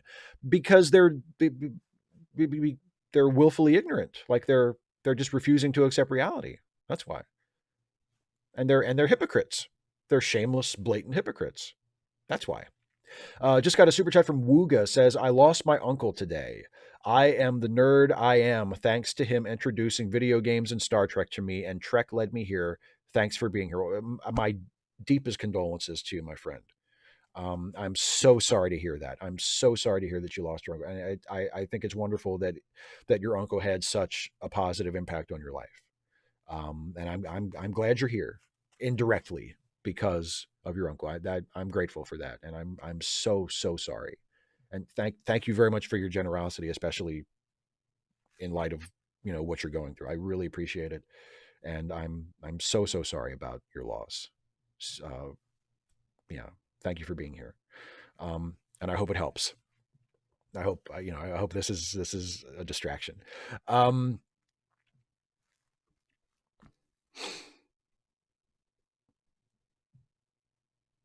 Dana asks, is being shameless such a bad thing? It depends on what you're being shameless about. I would say in certain circumstances with certain people, being shameless about certain things is actually kind of positive. It's actually very positive. Yeah. But no, you're right. It's not necessarily a bad thing. It just depends. Another super chat from Vovacat who says, translators are interesting. Should a translator fix your awful bigoted slurs, or should it do its best to deliver your words as truthfully as it can? Interesting question. I guess that would depend on who is in charge of tuning the settings on the translator. Wouldn't it be interesting if there was like a captain of a starship who decided for whatever reason that they were going to set the universal translators on the ship to sort of edit out slurs or edit out insulting terms like that? That would be an interesting thing to explore in Star Trek or in any show, in, I don't know, Hitchhiker's Guide, in any show that uses or acknowledges the existence of universal translators. Super chat from Harry Garrison says, I just upgraded my 3D printer capacity and I just got a new shipment of PLA, but I'm running short of ideas for projects to sell on Etsy. Any ideas? I don't have any. Does anybody in the live chat have any ideas for what Harry could 3D print and sell on Etsy? I'm sure suggestions would be welcome. 255 AD asked earlier, since libs or fascists are going to have the White House for a while, should American progressives start thinking about trying to do Medicare for all state by state? Yeah, if it's possible, definitely. If it's more feasible to do it in your state while you are continuing to push for it at the federal level, yeah, why not? Absolutely. And in 255 AD asked another question, would you want to visit Risa? I've heard some fans argue that it seems like a tourist trap. I would not want to visit it. It just doesn't seem like my idea of a fun. I'm not really a beach person, so I probably wouldn't go, but I guess it is kind of, I think it's kind of meant to be a tourist trap, isn't it? It's meant to, it's kind of like, it's like a resort planet. And aren't all of those kind of tourist traps? They're just places to relieve people that of who have too much money. You have too much money. We'll take that. Like that's kind of what those places are, right?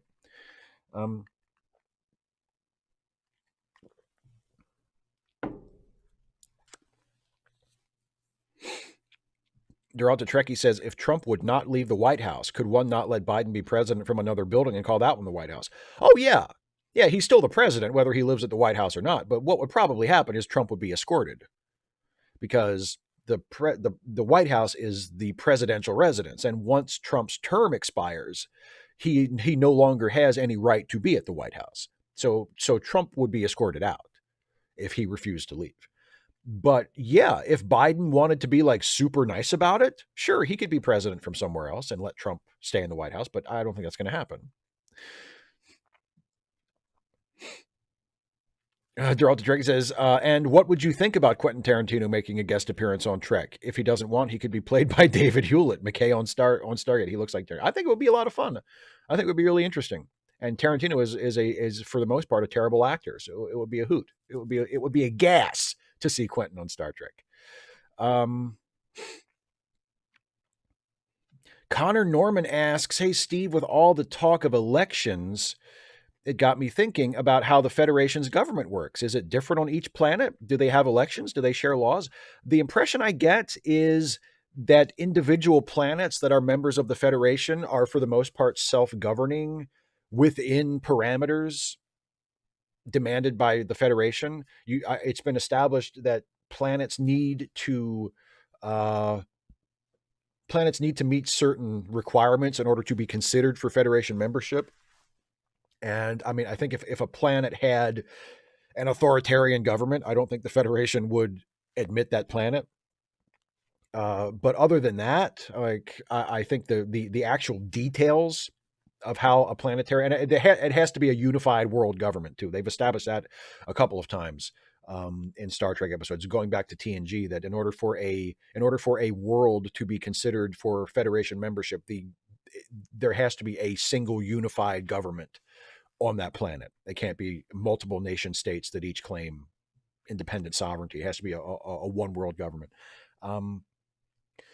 But the details of how that government works, as long as it's not authoritarian or totalitarian, I get the impression that they're allowed to basically run things how they see fit.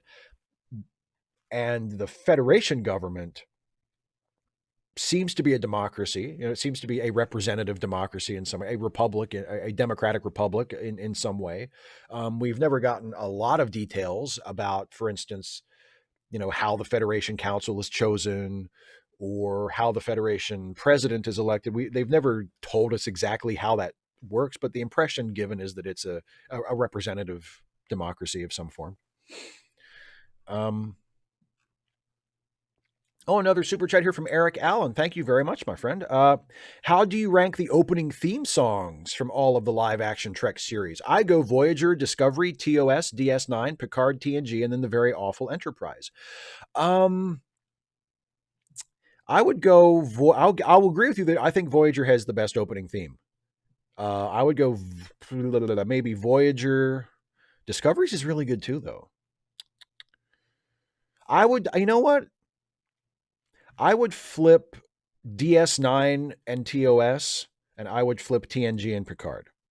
So for me, it would go Voyager, Discovery, DS9, TOS, TNG, Picard, and then Enterprise. I think that's about right.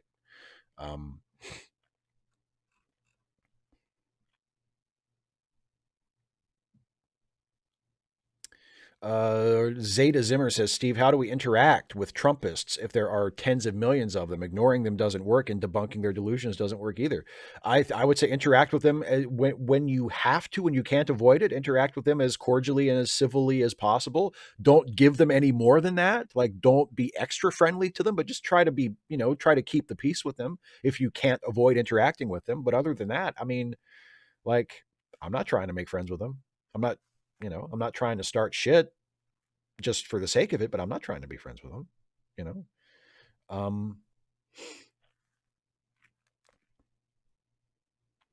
Queer Pro Black says, another question, thinking about the all new Trek shows coming out, what shows would you like a more expanded extended universe from? Well, I mean, the universe of Picard seems really interesting. I would love to learn more about the state of things in the late 24th, early 25th century era of Picard, for sure. And of course, now the new era of Discovery in, what is it, the 31st century, I guess. The new era of Discovery is really, because it's basically a blank canvas, so all of that is really interesting. 255 AD says, do you think Trump is brave enough to refuse to leave the White House knowing he might get arrested? No, I think he's going to leave.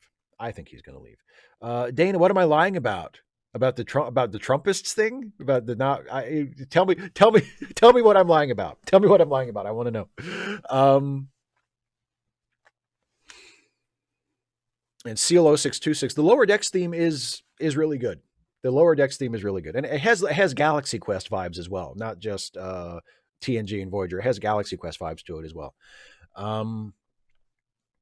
Joe McClory says, I just realized I have never asked, should indigenous nations have their own senators offered to them like they were states? Yeah, of course. Absolutely. Yeah, for sure. They should have representation. Yeah. Comrade Ibot says, you know just how to butter me up. Talk positive about Voyager.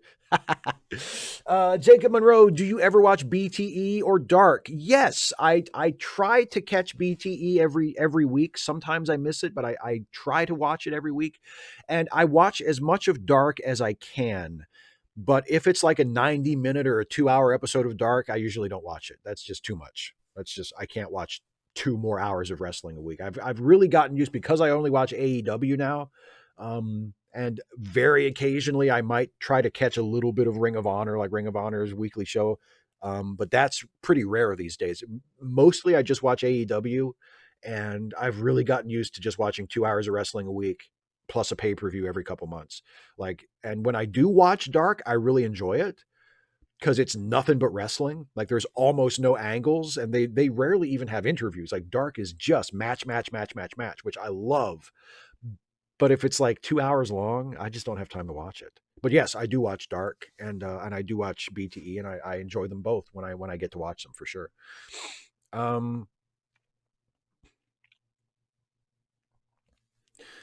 Draw to Trek, he says, if Picard and Sisko were to be recast, could you imagine James Spader with his blacklist hair and Dembe from the same show as Picard and Sisko? I can't really imagine James Spader as Picard, and I've never watched The Blacklist, so I don't know the actor you're referring to when you say Dembe as Sisko. So I don't know, but I can't really see James Spader as as Picard. Super chat from Fernando Gonzalez. Hey, Steve, I live in Arizona, and there's a lot of Trump support here. I feel like the last Starfleet officer trapped on a planet filled with Jem'Hadar and Vorta after the end of the Dominion War. Oh, boy. Well, my condolences to you, my friend, and thank you for your generosity with the super chat. And I feel your pain. I am from a extremely red part of Maryland. Luckily, Maryland is a solidly blue state overall, but my part of Maryland is super deep red, and I know a little bit about what you're going through there, I think.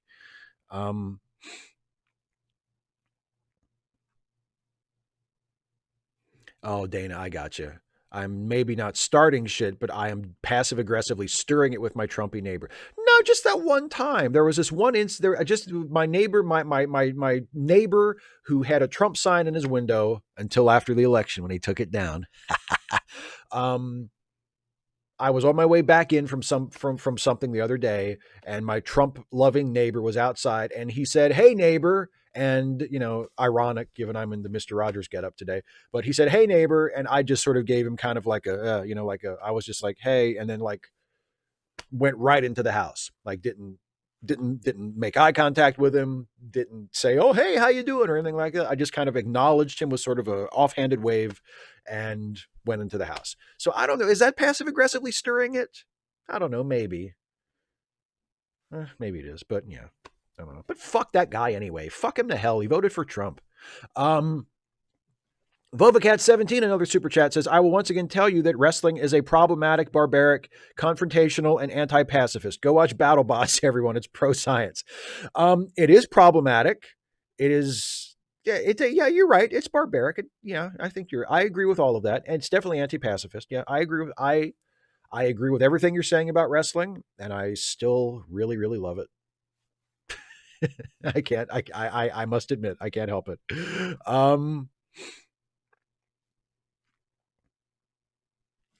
255 AD says, can a world be ejected from the Federation for turning authoritarian? If I remember correctly, the EU is currently having issues with that. I don't know. That's like details of Federation politics that have never been discussed in the show, as far as I know. I would presume there must be some kind of procedure in place in such an eventuality, but they've never done a show about it, so I don't know. Dana, I have not gotten my flu shot. No, I need to do that. Thank you for reminding me. I do need to get my flu shot.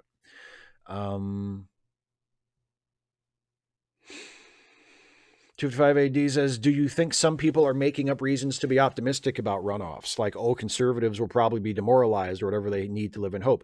Yeah, and I don't have a problem with it as long as it gets people to get out and vote. Like, I would honestly, I would rather people say things that are maybe too optimistic in the hopes of encouraging people to go out and vote than for people to be more realistic in ways that could suppress turnout or discourage people from voting. Like, if you're being a little too optimistic, but your hope is that it will energize people to think like, oh, really, we could actually win this and get out and vote, then I have no problem with that whatsoever. Queer Pro Black says, since DS9 and Voyager don't look like they will get their own movie, just like Seven of Nine, would you like to see their characters on upcoming Trek shows? And any faves like to see return? Oh, of course. Yeah, I would love. Um, I'd love to see Odo again. I always loved Odo. I'd love to see Kira again. Obviously, I'd love to see Cisco again. Ben Cisco and Jake too. Shit, I'd love to see Jake. Really, almost any Deep Space Nine character, I would love to see come back. I'd love to see Bashir again. I'd love to see Garrick again. Um, any Deep Space Nine character, if they popped up on an episode of Picard in the next season, I would be absolutely tickled to death. And we're going to get more Janeway, at least in animated form, because Janeway will be a character in the Star Trek Prodigy cartoon series coming out. So we're going to get more Janeway too. Yeah. And I love to see Tom. I love me some Tom Paris. He was he was in a terrible show and his character wasn't always written all that well, but I like Tom. I like Tom a lot, and I like Robert Duncan McNeil. So it'd be cool to see Tom again too. Yeah. I know, Dana. Mr. Rogers would not approve. You're right. You're right. Super chat from Vovacat. Is it ethical for the Federation to impose democracy on its members from up top? What about hive cultures with strict biological roles and the Queen? That's a good question. I don't know. The Federation. I guess if we're assuming that the Federation has a mechanism to eject planets that go from democratic to something else, then I guess you could say that it's imposing democracy on its members. But Federation membership is voluntary. So if a planet has such a structure and the Federation decides that it is not eligible for membership, like the Federation is not imposing anything on them, they're just saying you don't meet our requirements. And we've seen that planets that are not officially Federation members can still have relations with the Federation and can still benefit from the Federation, even if they aren't full members. So a planet like that could maybe still, conduct some sort of diplomatic affairs with the Federation, even if they aren't full members. 255 AD says, do you think Trump will run in 2024? If yes, does he have a shot? No, I don't think he will run in 2024 because, as I said yesterday when I was on Kevin Logan's channel, I think he will be dead. I don't think Trump is going to be alive in 4 years. Trump is 75 years old and he lives on Big Macs. Trump's not going to be around in 2024 to run.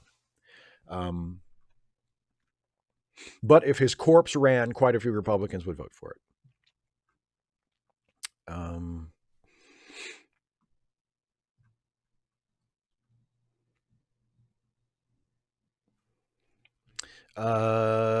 Dana asks, what mutual aid organizations or events exist in your area? And if you don't know, how soon are you going to find out? I don't know. And I guess I'm going to find out pretty soon. Because if I don't look it up, in a timely fashion, I am positive you'll remind me about it. Joe McClory says, do you know if they lose Federation membership if one world government splits? I don't know. It's never been discussed.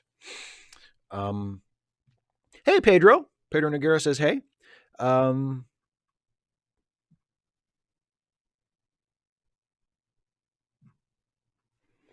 Yeah, Pedro, this is because it's Mr. Rogers Day. That's why I have on my cardigan and a shirt and tie in honor of in honor of the late great Fred Rogers. It is Mr. Rogers Cardigan Day today, so hence the outfit.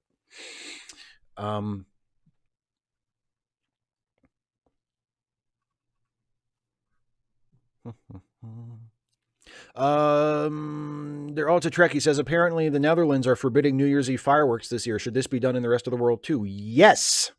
Yes. I think all public holiday gatherings should be canceled until, and all private holiday gatherings should be strongly discouraged until we're through this pandemic. Yes, of course it should be canceled. That's not even a question. Some random geek says, asking should we have a genderless society is also like asking for a colorblind society. Yeah, I think they're very similar. Yeah, it's like that's not the problem. The problem is people are being mistreated on the basis of something that they should not be mistreated for, right? Not that that factor exists, or is acknowledged. Another super chat from John Burns says, instead of reaching out to Republicans, Biden supporters should reach out toward other voters with questions like, why did you vote for Kanye? But what could possibly be a satisfactory answer to that question?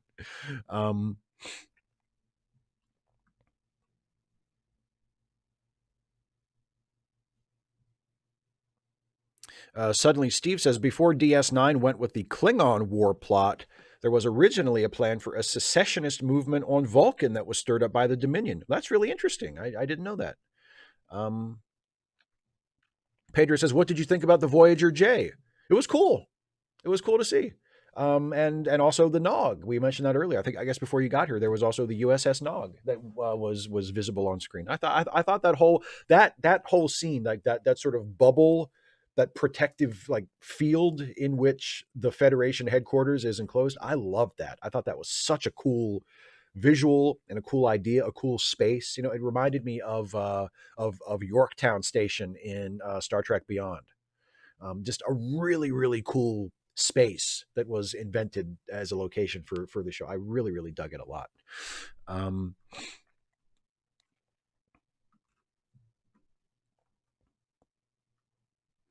David Colby says, I want to see a Star Trek species that is sentient and quadrupedal, like a cute dragon in a Starfleet uniform. Also, cetacean main character. When? Probably never, but yeah, a quadrupedal species would be really cool. I agree. I'm with you on that one. Richard E. No, I am not only responding to patrons. I'm responding to questions in the live chat. If I miss your question, it is not. It's nothing personal. It's just either I honestly just didn't see it, or But I'm not like snubbing you because you're not a patron or because you're not putting in super chats or whatever. So if I missed your question, I apologize. Nothing personal. Queer Pro Black says Biden won 306 landslide. Yeah, apparently. I mean, it was a landslide when Trump got it last time, right? So I guess it's a landslide for us too, right? That's right? Because it would be a flagrant double standard if suddenly it's not a landslide when the Democrat gets it, right? Right? Oh,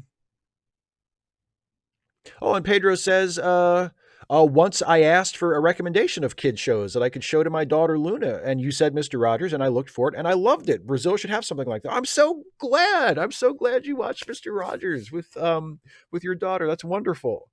Yeah. Oh, Mr. Rogers is the best. Mr. Rogers is the best. Another super chat from John Burns says, about Sharon Gold's question, she might want to talk with Garrett Wong, who did a podcast with Aaron before he died. They were good friends. Yeah. And plus, I mean, Garrett is just a really great Star Trek nerd in general. I'm sure he would have thoughts on the issue.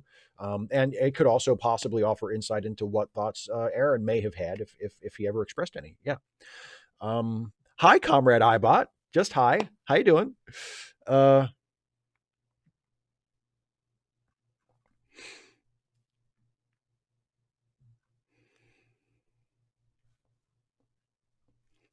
Trekkie says, why are people still so up in arms about I don't want to wear masks? Are they so suicidally stupid? Yes. 255 AD says, I hope Trump is still around because he might tell his fans not to vote for the GOP candidate for having the audacity not to be him. Thoughts on that? I mean, I wouldn't put it past Trump to do that. So yeah, I guess in that way, it might be good to have him around. Yeah. Another super chat. Just got this one from Christina Teves or Teves. I apologize if I mispronounced whichever time I mispronounced your name just now. A friend of mine recently called Dr. Pulaski Space Dr. Karen. Given her refusal to acknowledge Data as a person, it feels apt. Yes, but don't forget that Pulaski does not end that way. She begins by mistreating Data like that and being reluctant to acknowledge his personhood. But that's a character arc that she has. You know, she and Data, they never really like. I don't think there's ever an episode where Pulaski is like, "Oh, Mr. Data, I was so wrong about you," but that's the direction they were going with that. Like, so I don't hold that against Pulaski. I know a lot of people really hate Pulaski because she was really shitty to Data at first, but that was a starting point. So then she could have a character arc and grow past that. So that never really bothered me. And queer pro black asked, are there any politicians you would really like to see in the upcoming cabinet, like Bernie Sanders as Labor or Obama in something? I think it would be, if Obama wanted to play a role in the Biden administration, I think that would be great. Whatever job he wanted. I think he's earned the right to stay out of politics or to stay out of like political office or public service for the rest of his life. But if he wanted to join the Biden administration in some capacity as an ambassador or something, I think that would be fantastic. He would be a huge asset. And yeah, Bernie Sanders as labor secretary would be great. Absolutely. But so would Elizabeth Warren. Elizabeth Warren would be a great labor secretary. I think I would love to see Elizabeth Warren get a role in the administration of any kind. You know, as long as we could, be sure that a Democrat is going to be appointed to replace her when she vacates her Senate seat.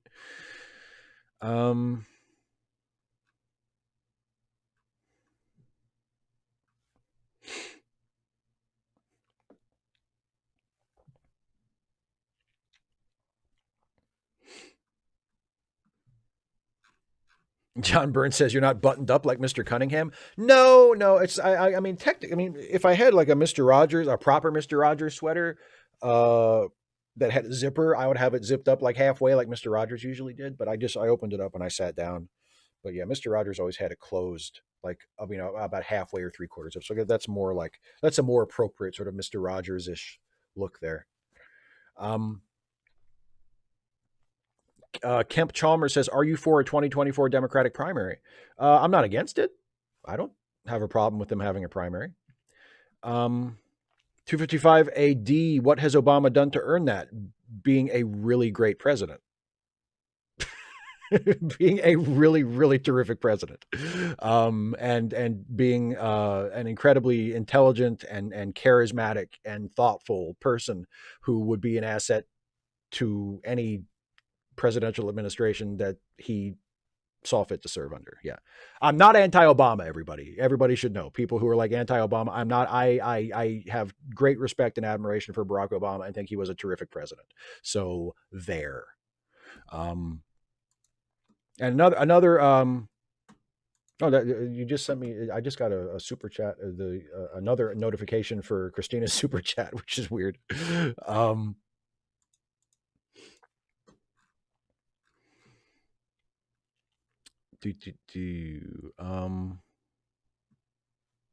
Well, David, he keep in mind that closing Gitmo, the Republicans blocked him from doing that. Like, I don't feel like it's fair to blame Obama for not closing Gitmo when the Republicans in the Senate and the House prevented him from doing that. Like, they refused to allow him to do that. I don't think he really takes the blame for that. I feel like that's kind of unfair. I mean, if you want to give Obama shit about increasing the number of drone strikes, yeah, please. That's or for the failures of his administration as far as immigration policy. That's all fair game, I think. But the Gitmo thing, I don't think he deserves the blame for that at all. Another super chat from John Burns. He says, Barack Obama must reform the Democratic primaries. Yes, Barack Obama by himself must fix it.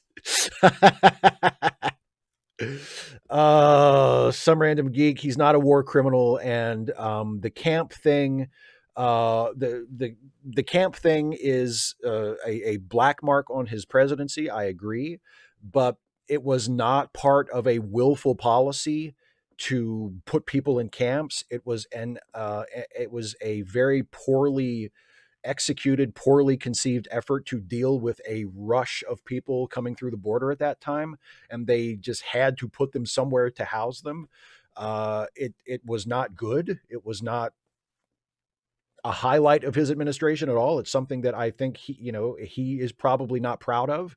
But it's really reductionist to be like, oh, Obama was a bad president because he built the camps. That was not a product of a willful policy on the part of Obama. That was the product of the Obama administration being ill-equipped to handle a problem that happened, and also a product of, just more broadly speaking, of our national immigration policy just in general, that did not begin with Obama and clearly did not end with Obama. And surely, yes, it would be nice if Obama had done more about it to fix it.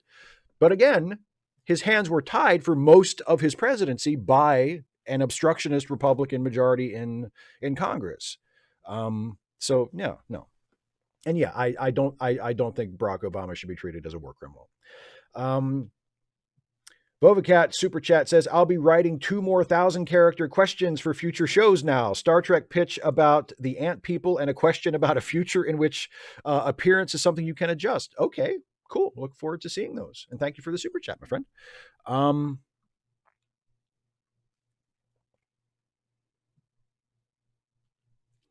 Graham McDougall, Quantum Leap or Sliders or both?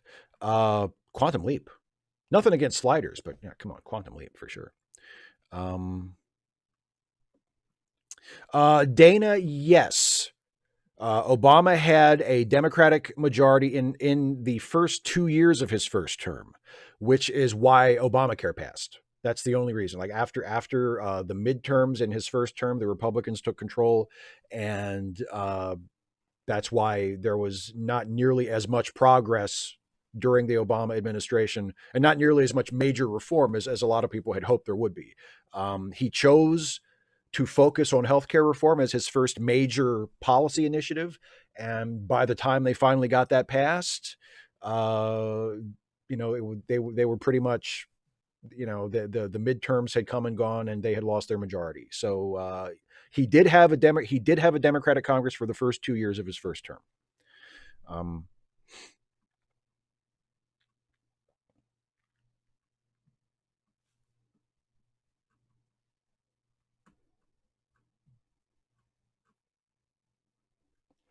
Christina, I voted for Elizabeth Warren too.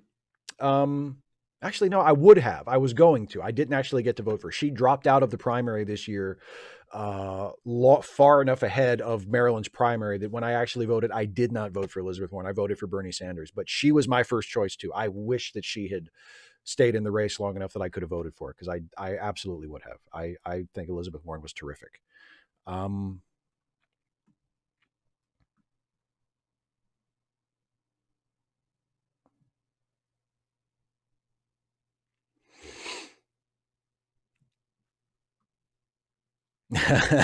Dana, I've heard that before. I've heard that before. Steve is just wrong. That doesn't surprise me. That doesn't surprise me.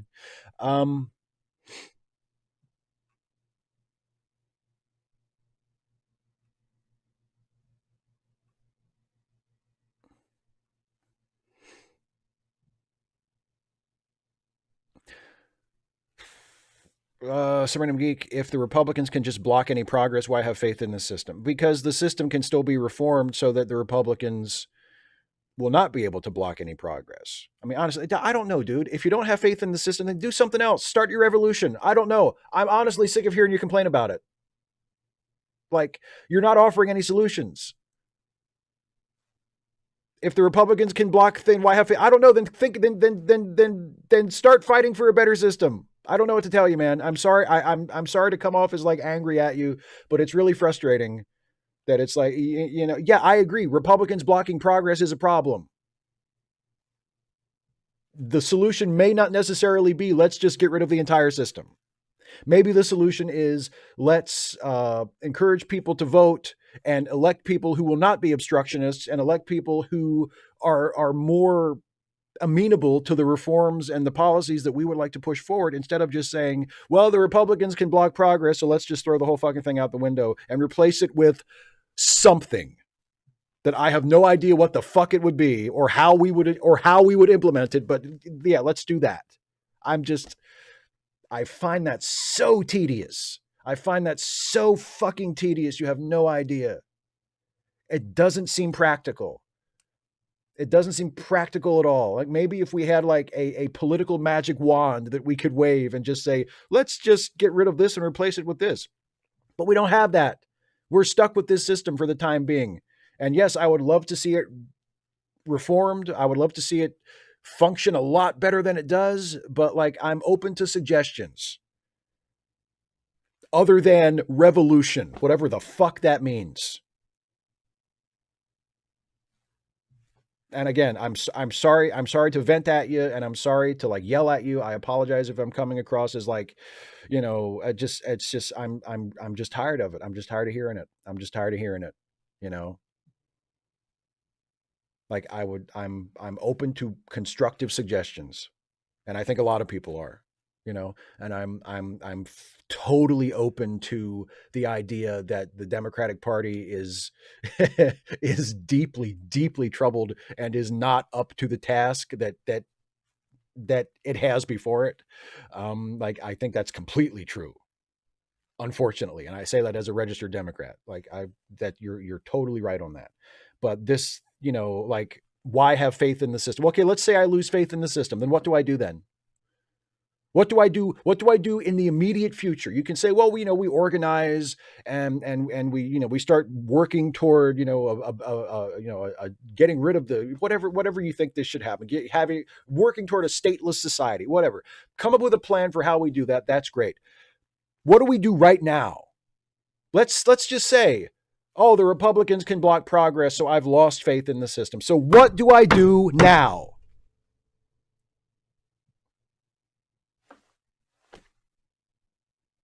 And I don't hear compelling answers to that question from people who say shit like that. I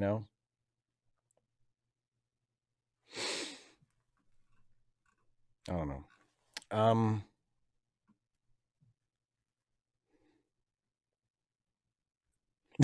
See, now David has a suggestion. Make the Republicans say they can't block stuff because they fear for their lives because we're outside their houses with pitchforks. Dana, yes. Where do we go from here? Exactly. And we're going to try to explore some of that in the series, in the Where Do We Go From Here series. But it's going to be practical stuff that people that we can actually work on, like in the immediate future, not like pie in the sky. Let's all start let's all start an anarchist colony on Proxima Centauri or whatever the fuck. Like it's going to be like, what can we do right now to make things better, or at least like to push for things to be better right now? Like what's the next step? What are practical solutions to super pressing problems that we can pursue right now, that at least have some chance of being realized in in our lifetime? Yeah.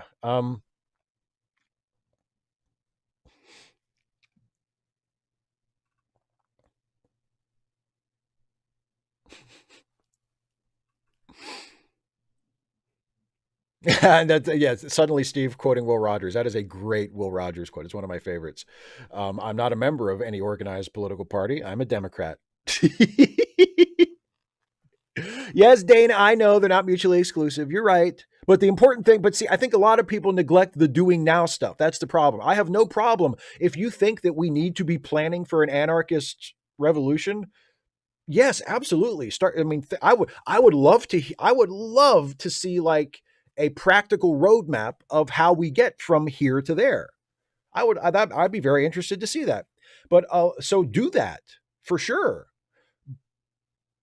But a lot of people who think that is the ultimate solution seem to focus only on that and have absolutely nothing to contribute to the now stuff. And that I find that really frustrating. And I find people who focus on that sort of thing, I find it very difficult to listen to them or take them seriously. But you're right. You can do both. And if you think that both are important, then you should do both. But I mean, I know personally, like I am much more interested in in the now stuff, you know? Um,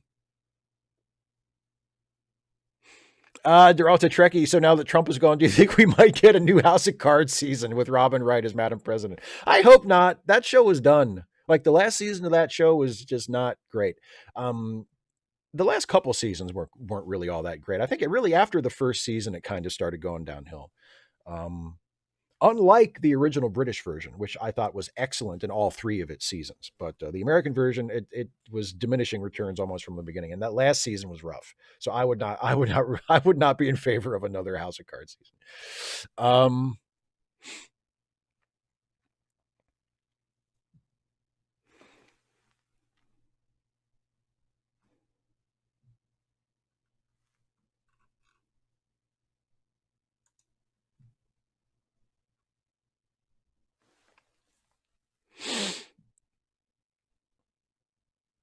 No, it's fine that you're well, but see, some random geek, you're not challenging my ideas. That's the problem. I don't find any of what you're saying particularly challenging. I just find it annoying. I don't have a problem with people challenging my ideas. I think that I mean that's fine. I just don't find the things I don't find it challenging. I find it annoying.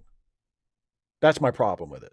Not that I'm against having my ideas challenged. I just don't think I don't interpret it as a challenge. I interpret it as just annoying. That's my and again I apologize. I know that's rude. I shouldn't say that. I'm sorry, man.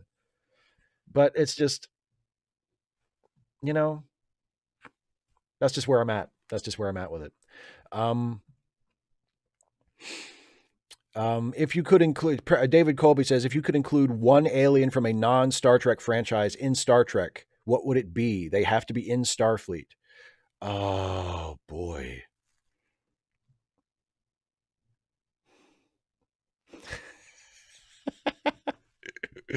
Oh my god, like the Centauri from Babylon 5. Wouldn't they be hilarious as Federation members? Or a Centauri Starfleet officer? Wouldn't that be the shit? Some like Napoleon guy just swaggering around on a starship. Um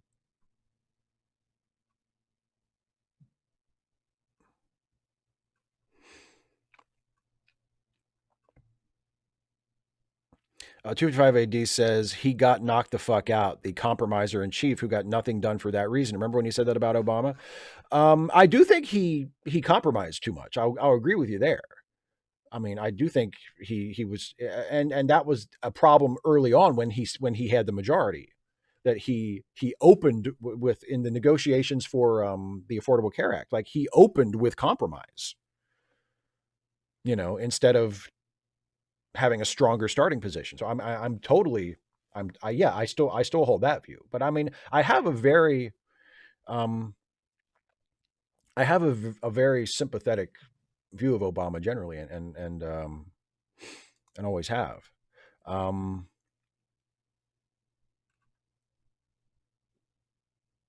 Oh, TV shows. Oh, it's pro black, queer pro black. In my earlier question, I was actually asking any other TV shows other than Trek for properties you'd like to see get expanded universes. Perfect Strangers. I don't know. I can't think of any right now. Stop my. Um,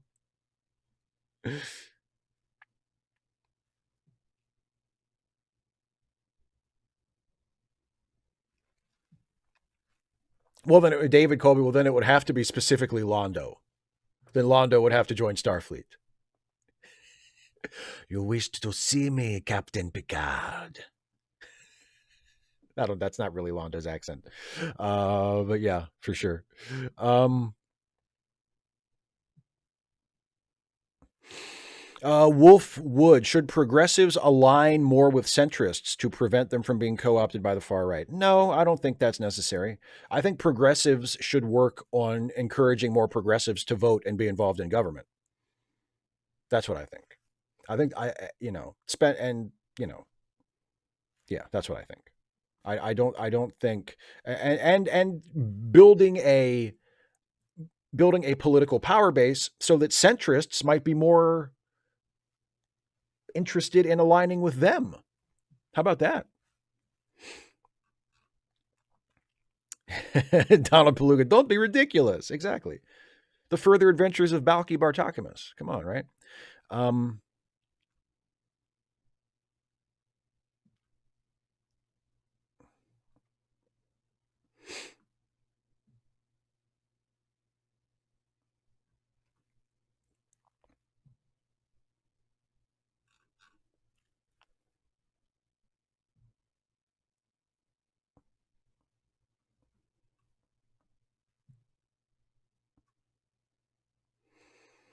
Harry Garrison asks, "Did you ever read the old Star Wars expanded universe novels, the stuff with Mara Jade and the Solo twins?" No, I have read almost nothing of the Star Wars expanded universe. I may have read a couple of comics way, way back in the day, but I have paid almost no attention to the Star Wars expanded universe, or indeed to any Star Wars stuff other than the main live action films and like the recent spin-offs, like Rogue One, and I did see Solo, and just, I mean, that's a waste of time. Solo was just sort of like, oh, okay, whatever.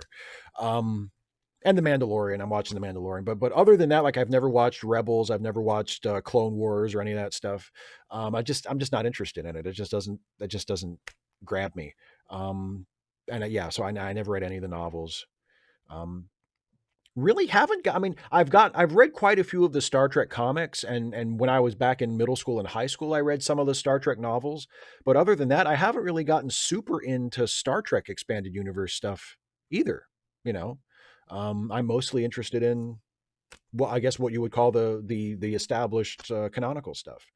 Um, but much more with Star Trek. Like, I've read quite a few of the Star Trek comics, and I've read almost nothing of Star Wars. It just doesn't, for whatever reason, with Star Wars, it's like, if it's not a live action movie, I'm probably not interested in it. Um, Kemp Chalmers, I would like to think Ensign Ro is still alive. I don't know, but uh, I would like to think she's still alive. Deralta Trekkie, we have the exact opposite opinion there. I think Solo was was bland and boring. I thought Rogue One was great, actually. I thought it was really terrific. Um,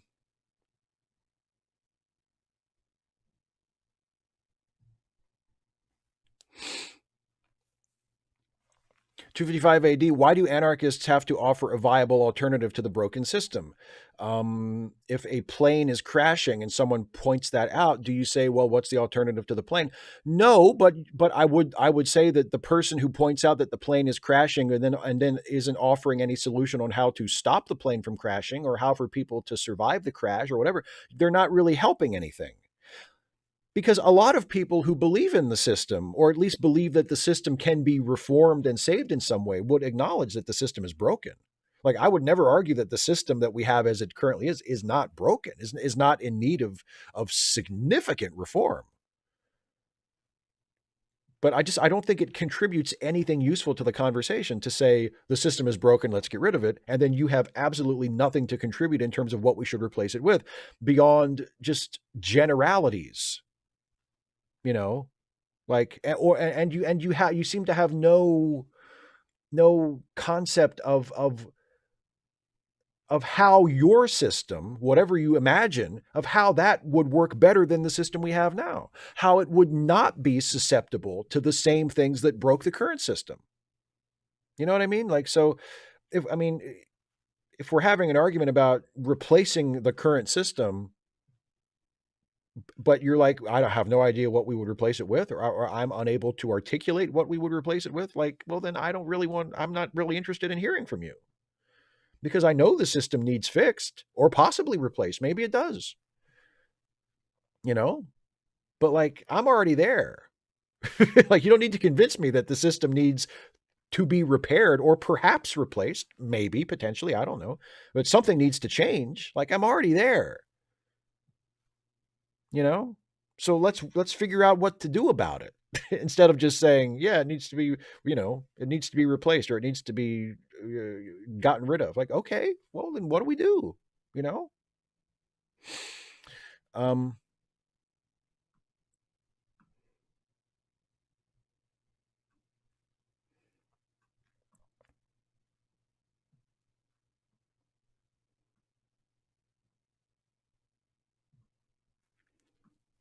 255AD says, what if like half the people on the plane have no idea anything is wrong and so aren't addressing the problem, to stretch the analogy a bit?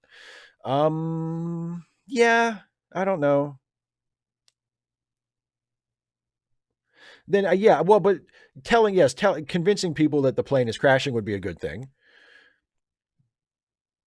But you know, but see yeah, I guess I don't know. It's tough. It's tough to work my way through that analogy because I don't know if a crashing plane is exactly how I like. I don't think a crashing plane would be the visual metaphor I would use to describe the current situation. Um, Yeah, and yeah, Dane is right. I'm not against anarchism like as a rule. Like I'm not against the idea of it. I just don't think it would work. Like I've never had it explained to me in a way that convinces me, one, how we would get there from here, and two, why that system would work better than the system we have, or why pushing for that system is a better use of our time than reforming this system so that it works better.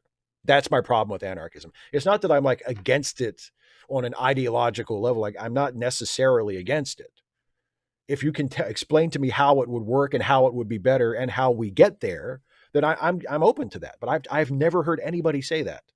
I've never had anyone explain it to me that has convinced me, A, that it is achievable, and B, that if it were achievable, it would be better than the system that we have. Or better than a reformed, improved version of the system that we have. You know, because the system that we have as it currently functions has some pretty serious problems. I think we would all agree. You know, but a reformed version, an improved version of the system we have.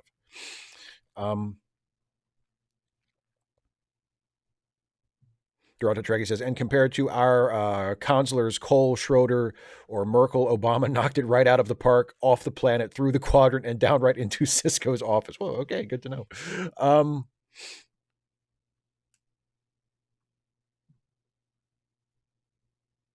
And Pedro, I will Carlos Marighella. I'll try to remember that.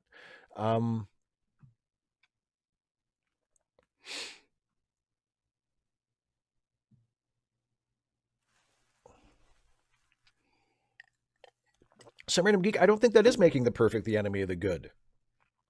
I don't think that is making the perfect the enemy of the good. Because I feel like there needs to be, if you're proposing replacing the system with something else, but you're unable to articulate at all what that something else is, or how we get to that something else from here, I don't think that's not making the perfect the enemy of the good. That's saying that's saying your proposal for replacing the current system, like that there is actually no proposal. You know, you're basically saying let's get rid of this and replace it with something better. Okay, I agree with that. But what? I mean, but what? Eventually, we're going to have to answer that question.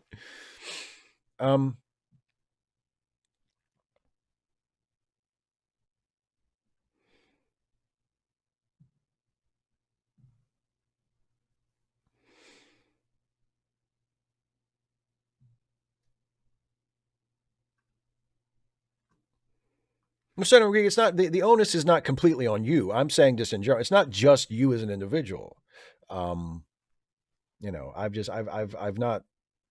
I remain unconvinced just in general.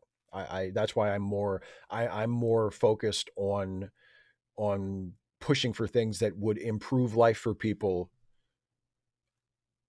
by reforming the current system, by making the current system work more the way it's supposed to work, as opposed to saying we should just chuck the whole thing out the window.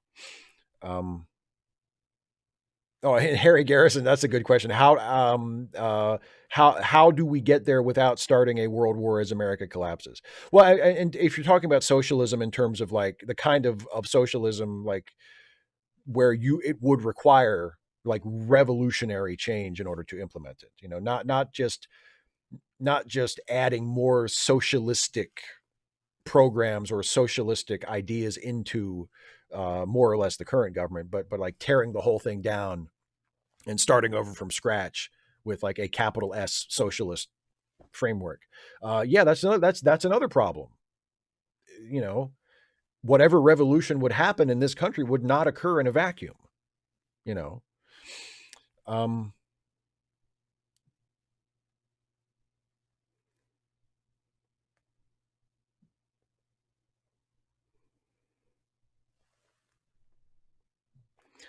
and Dana says, yes. And also, what can we do to protect people in marginalized groups who are more likely to be harmed during protest and revolution? Yes, very important point. Very important point.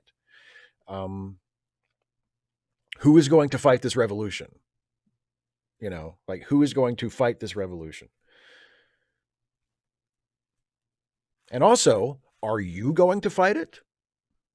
Are you, if it does come to violent revolution where there is fighting and killing in the streets, are you going to be out there fighting and putting your ass on the line, or are you just saying that other people should do that? You know. Okay, there's a super chat from Barry Renshaw. I'll answer that, and then we're going to wrap up because we've been going over 2 hours here. Barry says, "Hi, Steve. You've talked before about how Voyager didn't have a family backstory, unlike TNG or DS9. What would you consider writing a family type episode for Voyager?" I would love to have seen a family type episode for Voyager, especially like for Tom. I think Tom Paris's family life is fascinating. His relationship with his father, I think, is one of the great unrealized potential storylines on that show. So if I was going to write like a family type episode for Voyager, it would probably be centered on Tom's relationship with his dad. I think there's great story potential there that was never really explored, unfortunately.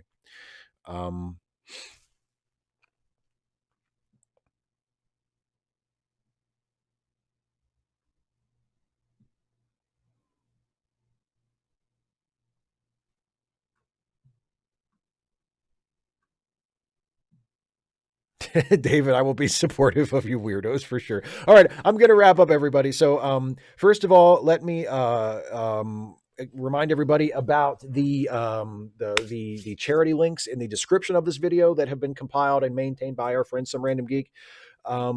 These are some friends of ours who need some financial assistance. And if you have a few bucks to spare, please click the link in the description to that Google Doc with all the charity links collected and consider helping out some of our friends. Also, I want to remind you, if you want to help me out in this thing that I do here on YouTube, you can go to patreon.com/Steve Shives to become a patron of this channel for as little as $1 a month. $5 a month gets you a shout out on a future episode of Trek, actually. Becoming a patron at any support level also gives you the ability to ask questions ahead of time for these Ask Away live streams, so that you can get your question answered in the first part of the show instead of taking your chances that I'll see it in the live chat. Also, don't forget that besides the YouTube thing that I do, I am also the co-host of a couple of podcasts that are a part of the Lemmy Listen family of podcasts that I co-host along with the great Jason Harding, and also in the case of one of them, our very own wonderful Dana Cole, who is in the live chat. Jason and I co-host Late Seating, which is a movie review podcast, and Jason and I also co-host the Ensign's Log, which is a Star Trek themed comedy podcast, which now also features the exquisite talents of Dana. So check out the Ensign's Log, especially if you like Star Trek stuff. Check out and there's a new episode of the Ensign's Log that just went up today. So check that out. We love the Ensign's Log. We love making it for you, and it's one of my favorite things that I've ever done. One of my favorite projects that I've ever gotten to do. It's such a joy, and I'm so glad that a lot of you listen to it and enjoy it as well. And don't forget, next coming up on Monday is the next episode of my interview series, Steve's Conversation Stream. My guest will be Ina, the host of the Polite Conversations podcast, and we will be talking about her mini-series that she is currently producing about her move away from being a Sam Harris fan. So we're going to talk about atheism and new atheism, and talk about Ina's Woking Up series. And then also next week is the next edition of Dana and I's Trek Reluctantly live watch series, where we will be watching the second half of the pilot episode of Deep Space Nine. So check out that. And also on Monday, I forgot to mention, on Monday, Dana and I have another video coming out, a pre-recorded video that we made last weekend about Batman. We're going to start doing Batman videos together, and we have our first Batman video coming out on Monday. It'll be posted Monday morning. That is about the many masks of Batman. We had a really cool conversation about some nerdy Batman stuff, and it was really, really awesome. So I can't wait for everybody to see that too. That's on Monday. Wednesday is the next Trek Reluctantly, and then a week from tonight, next Friday, is the next episode of Dana and I's series on reading Ursula Le Guin's The Dispossessed. We will be discussing Chapter 2 of The Dispossessed a week from tonight on the next episode of our Read Away live stream. So I think those are all the things that I need to plug for the next for the next week or so. So I hope everybody had a good show. I hope everybody enjoyed it. I hope everybody has a good Mr. Rogers Day. And since it is Mr. Rogers Day, I'll leave you with this. I just want to remind you that you're a very special person just for being you. And it's such a good feeling to know you're alive. It's such a happy feeling. You're growing inside. And when you wake up ready to say, I think I'll make a snappy new day. I can't snap my fingers. You didn't know that about me, did you? It's such a good feeling. A very good feeling. The feeling you know that I'll be back when the week is new, and I'll have more ideas for you. And you'll have things you'll want to talk about, like the future of the stuffy videos. There will be more stuffy videos coming soon, I promise. We're writing them now. I will too. You make every day special. And you know how? By just you being you. Happy Mr. Rogers Day, everybody. Have a good weekend. Bye.